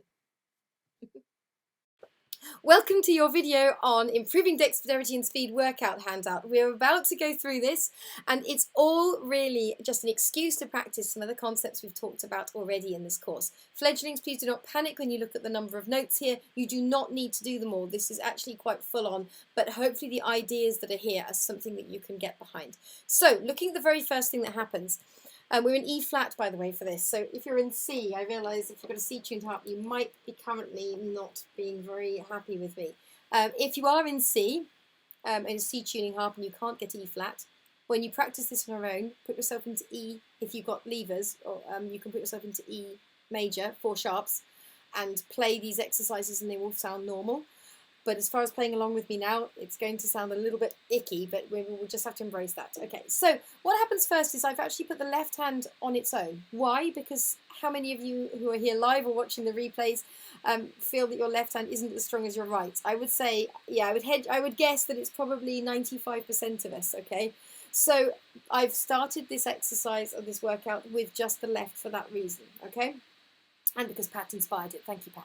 So we're going to look at this. If you're a fledgling, you don't need to go further than the first bar, okay? But we've got an E flat scale. It's E, F, G, A, B, C, D, E, okay? So if you're a fledgling, feel free to just do that first bar and you can practice it on loop. You can pause this video, whatever you want to do. But for the rest of you, this actually goes on to 3 octaves, okay? So you could have your metronome going away nicely. You could do in the background and you could think, right, I'm going to do 1 note per click. And you'd be thinking, going up and keep it steady. So you could find out a tempo that is good for you, okay? So that's something for you to work out on your own. And remember, going slow means fast, so starting it slowly. Then you'll notice that I've put in the fingering. The turns aren't marked in, but I'm expecting you to not let go on this, okay? So don't let go of your harps. If you run out of fingers, turn underneath and get the next string, okay? You can do that. Okay, and then the fingering I've given for the 3 octaves is this. 4 in the first one, then 3, 4, 3, 4. Now I have met people that do things differently. I stick to that particular pattern just to justify it, and you can make your own decision. So that when you do the turns, when you're doing scales, if you go underneath with 3 rather than 4, then your fingers land on the strings they were in the octave lower. So it just suits my brain very well. Some of you may prefer to go 4, 4, 4, 4 all the way up and then just fill out the top. Some people do that. But I just find this pattern visually helps. It helps with the shapes and everything. So we're going to go 4, 4, 3, 4, 3, 4 up on an E flat scale. Fledglings, please just stop after the first bar so that you're not stressing yourself out unnecessarily. So let's all just try this. 1, and I'm going to give you nice and steady, I hope. 3 and 4 and 1 and 2 and turning 3 and 4 and turning underneath with the 3, turning under with 4, remembering your elbows up, minimal effort, greatest reward, underneath with the 3, underneath with the 4. Okay, we'll stop when we get to the top. Okay, lovely.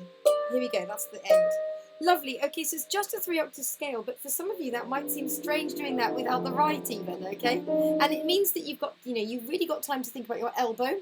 It demonstrates why the elbow is useful, doesn't it? And it means that we can really think about our turns and allowing the space and everything like that that we need. So it starts just with that, and that would be with your metronome. You have it steady and you're playing along with your metronome. I'm then bringing in the second hand, and this does look horribly confusing, so feel free to get a pencil out and write in the note. It's just an E. Okay, I don't normally say write in notes, but because that's such a mean ledger line, some of you might hate that. Okay, so if you do, you could just take this pressure off yourself, or you can say I'm an E flat major and Shelley wants me to start on an E. So all that's happening is that, and we're joining this up, and that's for a reason. It's to practice, you know, it's that thinking ahead and thinking of our brains. So when you get down to the bottom of the left, we're going to catch the lowest E with the new E at the right. So you come down the hill and then you grab to come up. Okay? So it's then allowing you to do your hands together. But let's go straight on that E bit, okay? So you don't have to think too much today. We're going to go fourth finger on E in the right, the E below middle C, and then fourth finger on the low E, two E's below middle C in the left, okay? And we'll just try one octave of this because, again, you don't need to learn all these, and there are more interesting things happening in this than the first bit.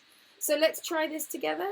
We're going to just go one octave E, hands together, starting in that lowest register. Think about your technique because we know that's going to help us. Slow means fast. Thumbs up, fingers down, elbow out, nice and relaxed. Feet flat on the floor, relaxed spine, all the things we want to do.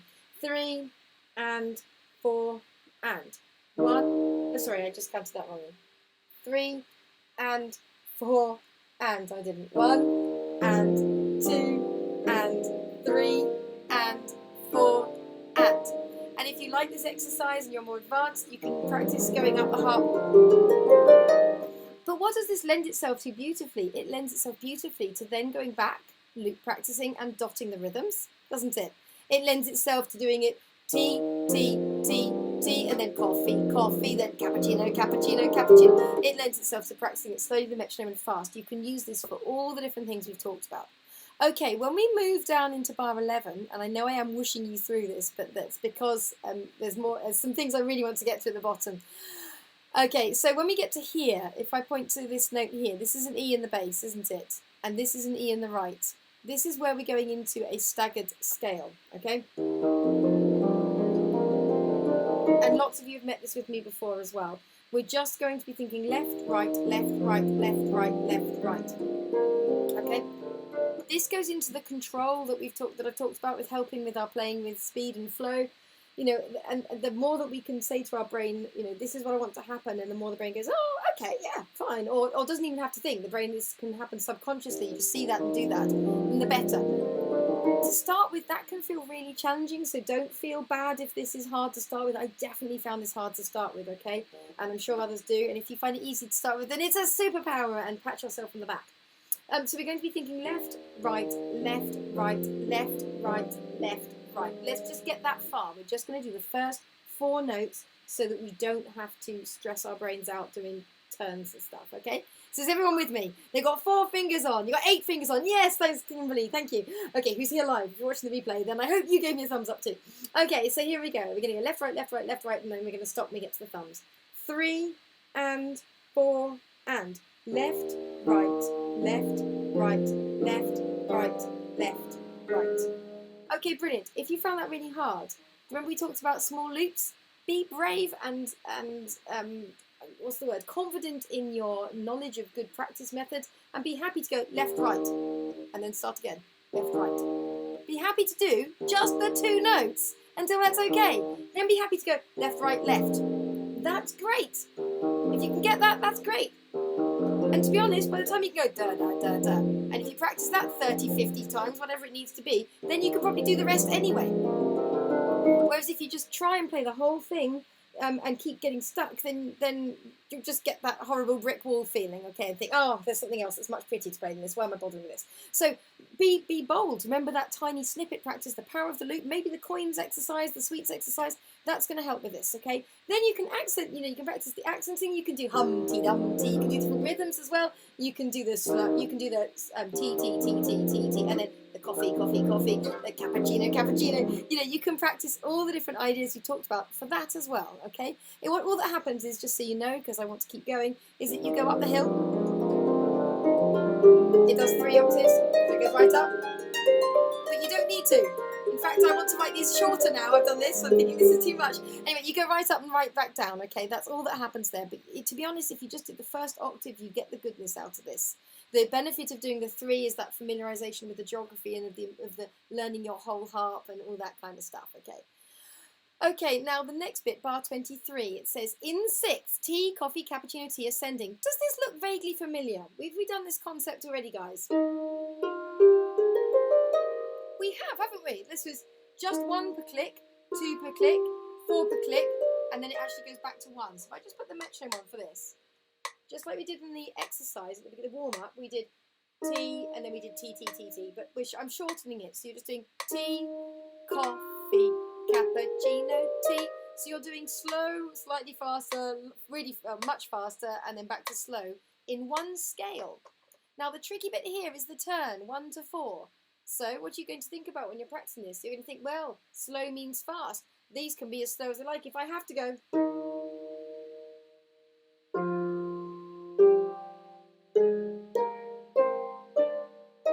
then that's what I'm going to do. Perhaps it has to be even slower. Doesn't matter how slow you do it. When you play a concert to your friends or in a concert hall or whatever, then no one's going to go, oh, I bet she had to play bar 23 of that Shelley Fairplay's workout like 1,000 times at metronome mark 20 before she could do this. No one's going to know or care, are they? So just be confident in that. Okay, right, sorry, I'm going on about that a lot. Okay, let's carry on. So the left hand I've actually put a 6th apart. Why? Because it sounds pretty. And because Pat liked it. So you don't have to do them like that. You can do them an octave apart instead. Okay, so you don't need to put yourself through the 6th, but the great thing about that is you're embracing that kind of not doing the same thing in both hands. Again, one of the biggest challenges to playing fast is that our left and right hand don't want to play nicely together. We can do one and then the other. We can often play in unison, but playing not in unison is a challenge. So this kind of taps into working on that too. Let's try it. You can do it hands together or right hand only. And all that's happening here is it's just repeating 4 times. And I put a repeat bar there. Why is this? Because then you do it 8 times. That's like loop practice. It's just that it's written out for you. I only needed to put that down once, but I've written it out there so that just to remind you about that loop idea. So let's do it. I'll count you in. And we can do left hand or right hand. And we'll just practice this idea. And we'll do it as a loop. Okay, so we're going to go 3E and 4E and 1E and 2E and 3E and 1. Give your whole bar off so you can prepare. If it's too fast, remember you can take your own time with this later. So 3E and 4E and 1E and 2E and 3E and 1. We'll do it one more time for luck. So get it all ready. If it's really hard, actually, do it between 2 hands. Split the left and the right, so they're both doing half the scale each, for those of you who are fledglings here. 3E and 4E and 1E and 2E and 3E and 1. Okay, brilliant. So that's another really useful one. And then what's happening in bar 27 is it's the other way around. Okay, so it's just doing the other way around. So again, the challenge will be turning 4 to 1. But that is the main challenge, and so you can play it as slowly as you need to. So should we try going down the scale as well? Fledglings, split it between the hands so that your right does the first 4 notes and your left does the second 4. So you're going to go tea, coffee, cappuccino, tea. Okay? If sometimes they're not playing where they should, then this is a great exercise for you, and that counting is king, because I was counting 3E and 4E and, wasn't I? When we were playing just the 1 per beat, and when we were playing the 2, then we played the 4 per beat.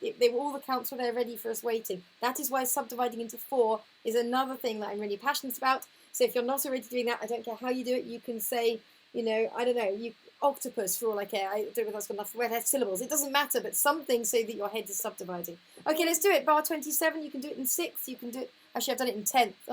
Yeah, it's kind of in 10th actually. Anyway, well, you can do what's written, or you can do it in octaves. Let's try it. 3E and 4E and 1E and 2E and 3E and 4E and let's prepare again. We'll do it again. Okay, so 3E and 4E and 1E and 2E and 3E and 4E and brilliant. Okay, fantastic. So I know I'm whistling you through these, but these are not, you don't need to learn this workout sheet. You can use it, or you can just apply the concepts to everything you're doing, okay? So you only need to look at a little bit of it for it to be useful, I believe. And if not, you can ask me, you can come back to me. Okay, now the next one, Humpty Dumpty. Have we done this already? Oh, I think we have. Look, it's Humpty Dumpty, but then I'm just getting you to come back down.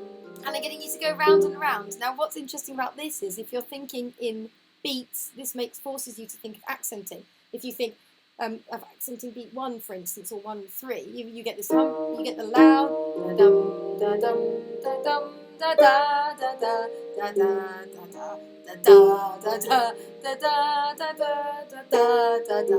Can you hear? So it's actually shifting which finger is landing on beat 1 all the way through here. So it makes an extra challenge for those of you ready for that challenge. Some of you won't be, but if you are ready for that challenge, then you can think about accenting beat 1 and beat 3 as well, which changes the whole exercise. If you're not ready for that and it's just playing with the metronome and getting Humpty Dums to sit along comfortably, rhythmically, correctly, great, you can just do the 1 scale up and down and that's fine too. It's also making you double place. It's making you place at the top and place at the bottom. Sometimes we forget to practice the placing to come up. And so that's, and I've already said, placing is one of the biggest stumbling blocks of people not placing enough to being able to have fluid and faster play. So let's do bar 31.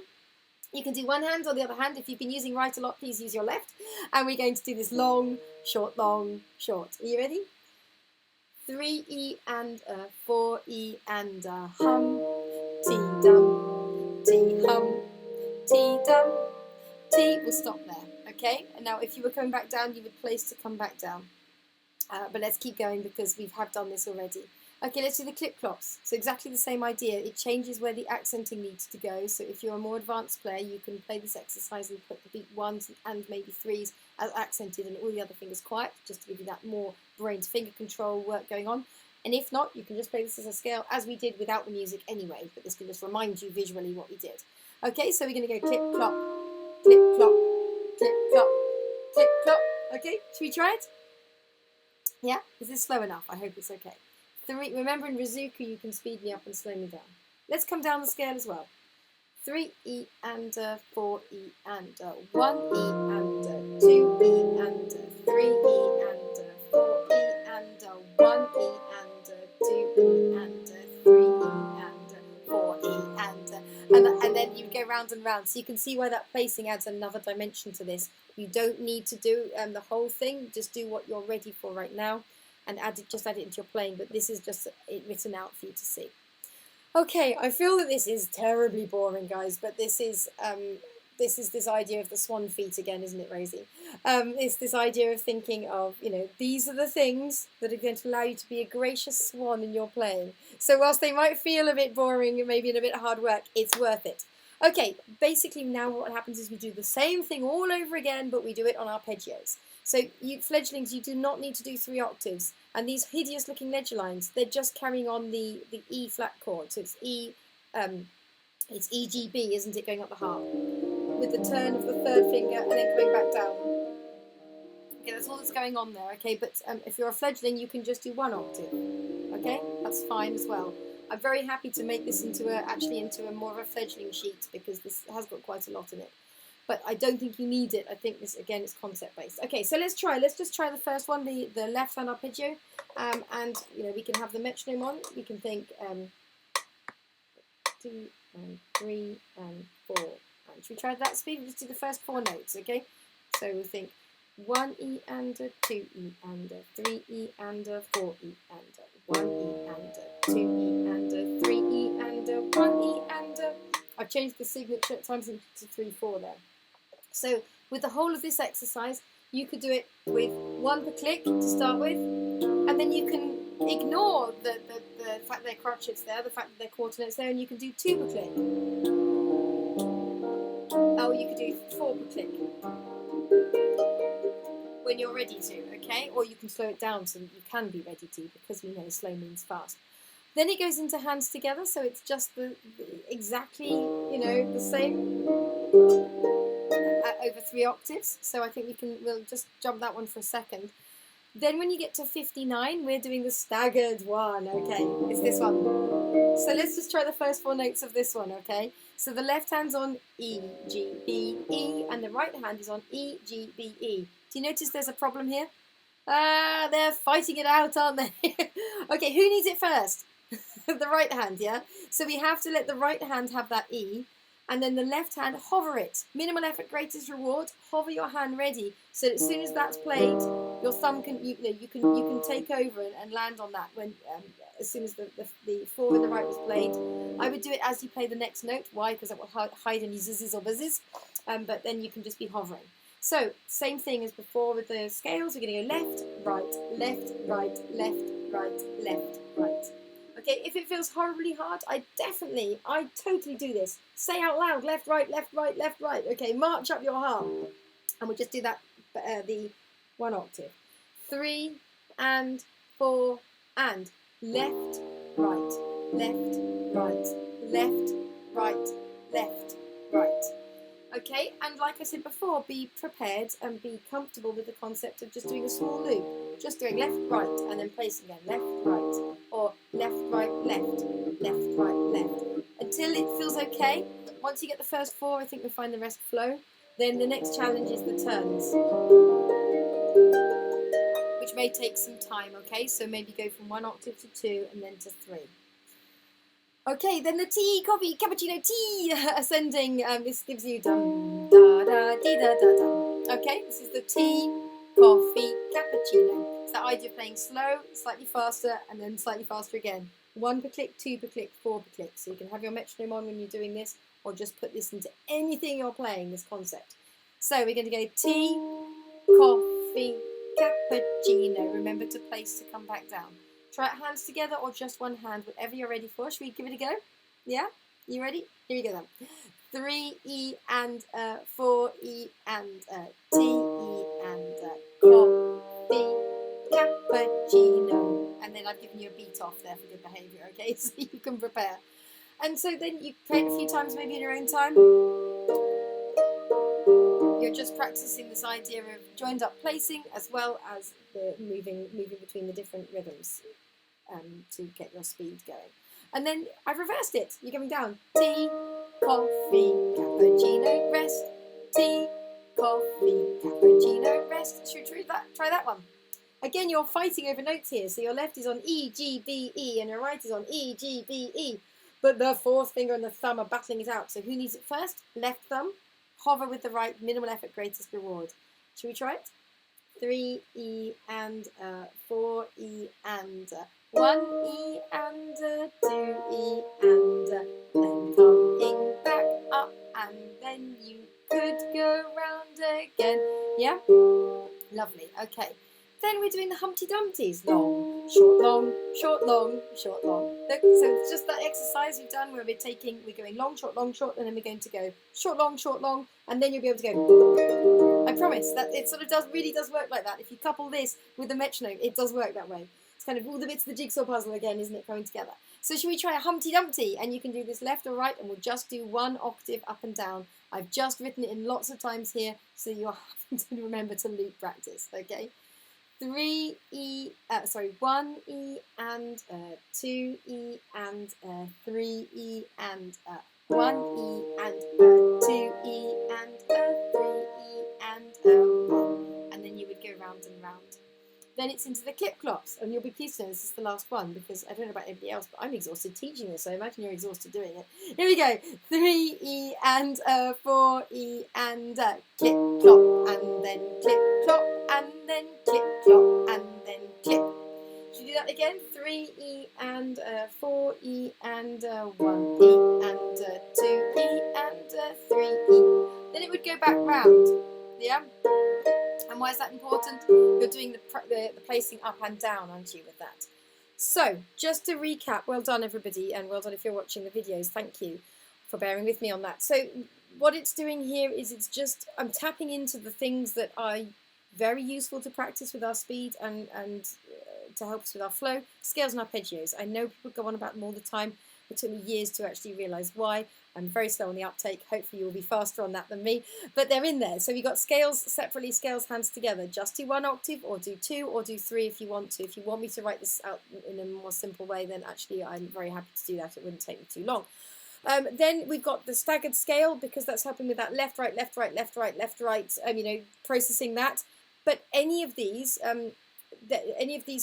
top ones, you can then do the things we've talked about where you're doing slow to fast with the metronome, or you're doing dotted rhythms with the metronome, or you're doing different rhythms like the teas and then the coffees, or you might play chips, sausages, chips, sausages, chips, sausages, any rhythm, to be honest. So you're just completely switching it around. You're learning it inside, outside, upside down by doing that, yeah? Then you've got the tea, coffee, cappuccino. It's just another way of our warm-up. I've just written it out slightly differently, haven't I? Rather than doing it just with one single note, so you're doing the whole, doing each one with sort of a thing. I've put all the 3 different rhythms into one, so you're practicing subdividing with the metronome as well. You can then play that slow to fast to the metronome, of course you can. Then I've written out the Humpty Dumps and Dumpties and the clip clops so that you don't forget those. And then we go into exactly the same process with the arpeggios. But remember, you also don't need to do these. This is a workout for those of you who love this kind of thing, and maybe you like the discipline of it, so maybe you think, well, I'm going to do those like 3 times a week or something like that. But maybe you don't like the discipline of that, and you're like, I don't like playing exercises and warm-ups and workouts. They just like make me go, they not want to be listening. So that's fine. If that's you, find things in your pieces where you can use these strategies, and just have in the back of your mind dotted rhythms, changing between slow to fast notes, switching up the rhythms. Playing with the metronome, starting slowly and building up fast, and remembering the power of tiny loops and repetition, so that you can do, and that's all these are. This is just like a written out version of that. For those of you who like it, but for those of you who don't, just take the concepts away. You can apply it to anything. Fantastic, brilliant. Let's move on. So in this little section, I just want to show you how you can use improvisation to help you with, if you're finding something your brain to finger challenging, then you find a way to make it into a little improv, which may be easier said than done. We'll do more of this when we do this as a live run, but on this pre-record, I just thought I'd show you one of the rhythms that I've seen people, fledglings, really struggle with when they first have to do it. And it's this rhythm. Recognize it? I hope you recognize that. Silent night. So it's together, left, right. Actually, I'll do it with single notes in the right.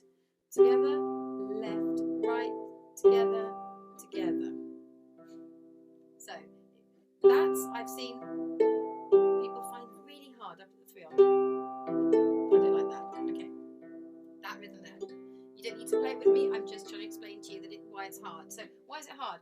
Well, the left has got to do this cycle. It's got to do this backwards placing. So, join up placing. You do the 3, 2, 1 and join the 3. That makes it hard. The left is just flowing. And then the right's doing a dotted note. So it's playing on the offbeat, isn't it, in the middle there? And 2 and 3 and 1. And the thing is that once you get into the groove of this, here are some things. If you're here already, great. But when you get into the groove of doing that and that placing and not thinking about it, this becomes autopilot. So you can just do whatever you've got to do over the top. That would be very fast. Good. Anyway, I'll slow back down. So that's a good bit of good news. Just when you practice these things, eventually they become autopilot. But another thing is to be thinking when we're waiting for that to happen is to actually really engage in how the 2 hands are working together. What I mean by the autopilot thing, is that if that's autopilot, you don't need to give it any brain space, and then you're right, you can do whatever you need to do with the right. But if you're not there with the groove of it, we need to think of it as a conglomerate, don't we? And think of how they are behaving together. So that's where this together, left, right, left can help. Because what happens when you're doing silent night with that kind of accompaniment, it's together, left, right, together, together. So there's this moment at the beginning where you're together, and then you go left, right, together, left, right, together, left, right. I feel you might be itching to try this with me. Go on, try it with me. I've got C, E, G in the left, okay, and I've got finger 2 on the G and thumb on the A, and I'm going together with that was really quick. I said that. I'm sorry. C and then E and then G. Okay, in the left. If you wonder why I'm teaching this slightly fast, it's because I've got to get this uploaded before I leave for my gig, and I'm really worried that it won't upload in time, so I keep hearing myself going fast. Calm down, Shane. C, E and G. So together with the C and the G, and then you play the E on its own in the left, then you play the A on its own in the right, and then you play G and G together, or not together like I just did, and then you play C and E together. It is hard. I mean, I need to have this written out to show you, but this is not what I want to show you, really. I'm just explaining that this is a rhythm that people often find hard. So what can we do to get that together, left, right, left thing to work? First of all, let's make it easier. Let's make it so that we've not got any notes. We can just tap even. So the left could be doing 1, 2, 3. 1, 2, 3. I find it's better on knees, but you can't see my knee tapping, obviously, because you're feeling the rhythm then rather than just hearing it. So I'll do it on the heart, but I suggest you on your knees. So get the left hand going 1, 2, 3, 1, 2, 3. And then we're just going to try putting the right hand on beat 1 with it, okay? So we're going to go 1, 2, 3, 1, 2, 3. That was together, 2, 3, together, 2, 3, 1, 2, 3, 1, 2, like dum da da dum.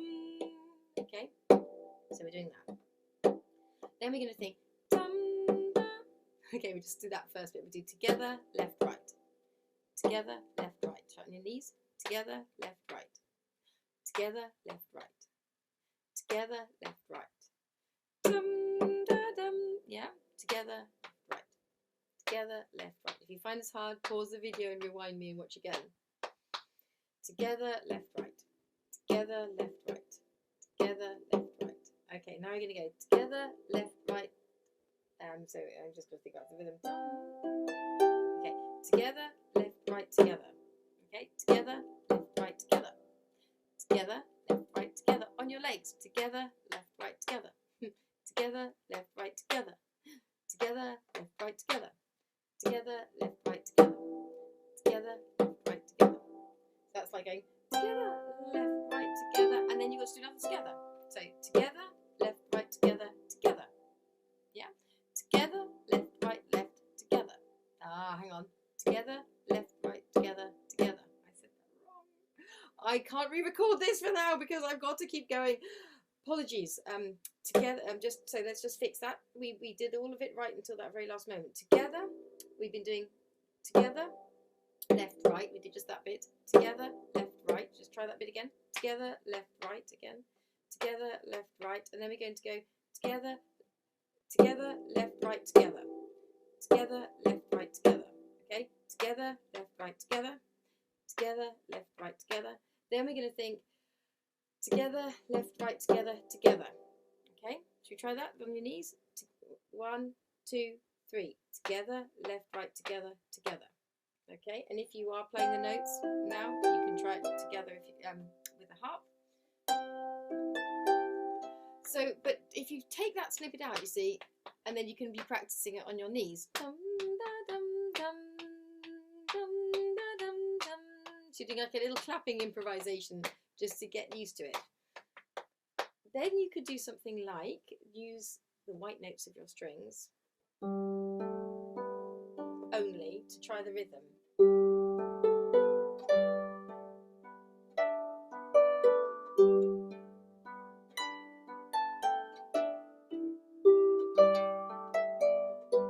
So I'm now just trying to play that 1, 2, 3, 1, 2, 3, and I'm trying to play the rhythm randomly all over the harp.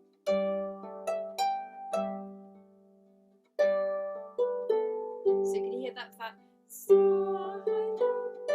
rhythm? I'm turning it into an improvisation now. I'm going to try and make it a bit more interesting.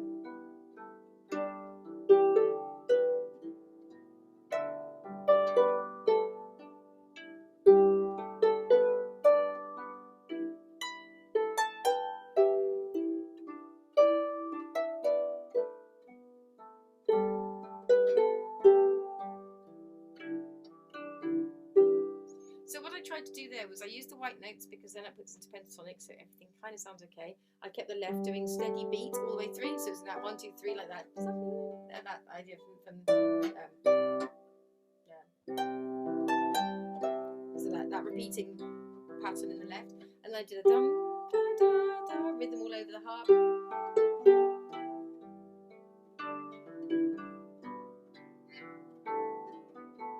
Now, it isn't a beautiful improvisation in this case, but what it is it's getting me to just do that rhythm away from the piece and turn it into a little groove, a thing I can sort of use as a shape, as a pattern, as a groove to keep going over and over until I was feeling really confident with it. And then when I came back to going together, left, right, together, together, then after having done the clapping and the little improv using that little tiny snippet, then it will start. it should feel easier. And it may seem like an awful lot of effort to go to for one rhythm, but here's the thing. So many of these rhythms come up again and again in our playing. And so if you find a rhythm challenging in a piece and you kind of brush over it and kind of learn it maybe by ear but don't really understand the counting or don't really get into the groove or the feel of it, of how it lines up, the next time you meet it, it's going to feel new again. It's going to feel like, oh my goodness me, what's this? How does that work? Rather than, oh, that's that thing I did before. So it's this whole thing of like, if you slow means fast, if we put in the hard work, and make it hopefully fun. I mean, it's quite fun doing things like that, just putting something into play only on the white notes, or you can do, if you know your enharmonic tricks for pentatonic scales, you can change your levers or pedals to do that. But you know, you make it so that you are removing the actual piece, turning it into a little free improvisation so that you get into the groove of the rhythm. And then next time you meet the Silent Night rhythm anywhere else, because it comes up everywhere, then you'll find that it won't take so much brain power. That's exciting. Okay, fantastic. I think this is my last video. It is of this, yes. So I'm going to say goodbye now. This is the end of the video. This has been a bit of a hodgepodge video.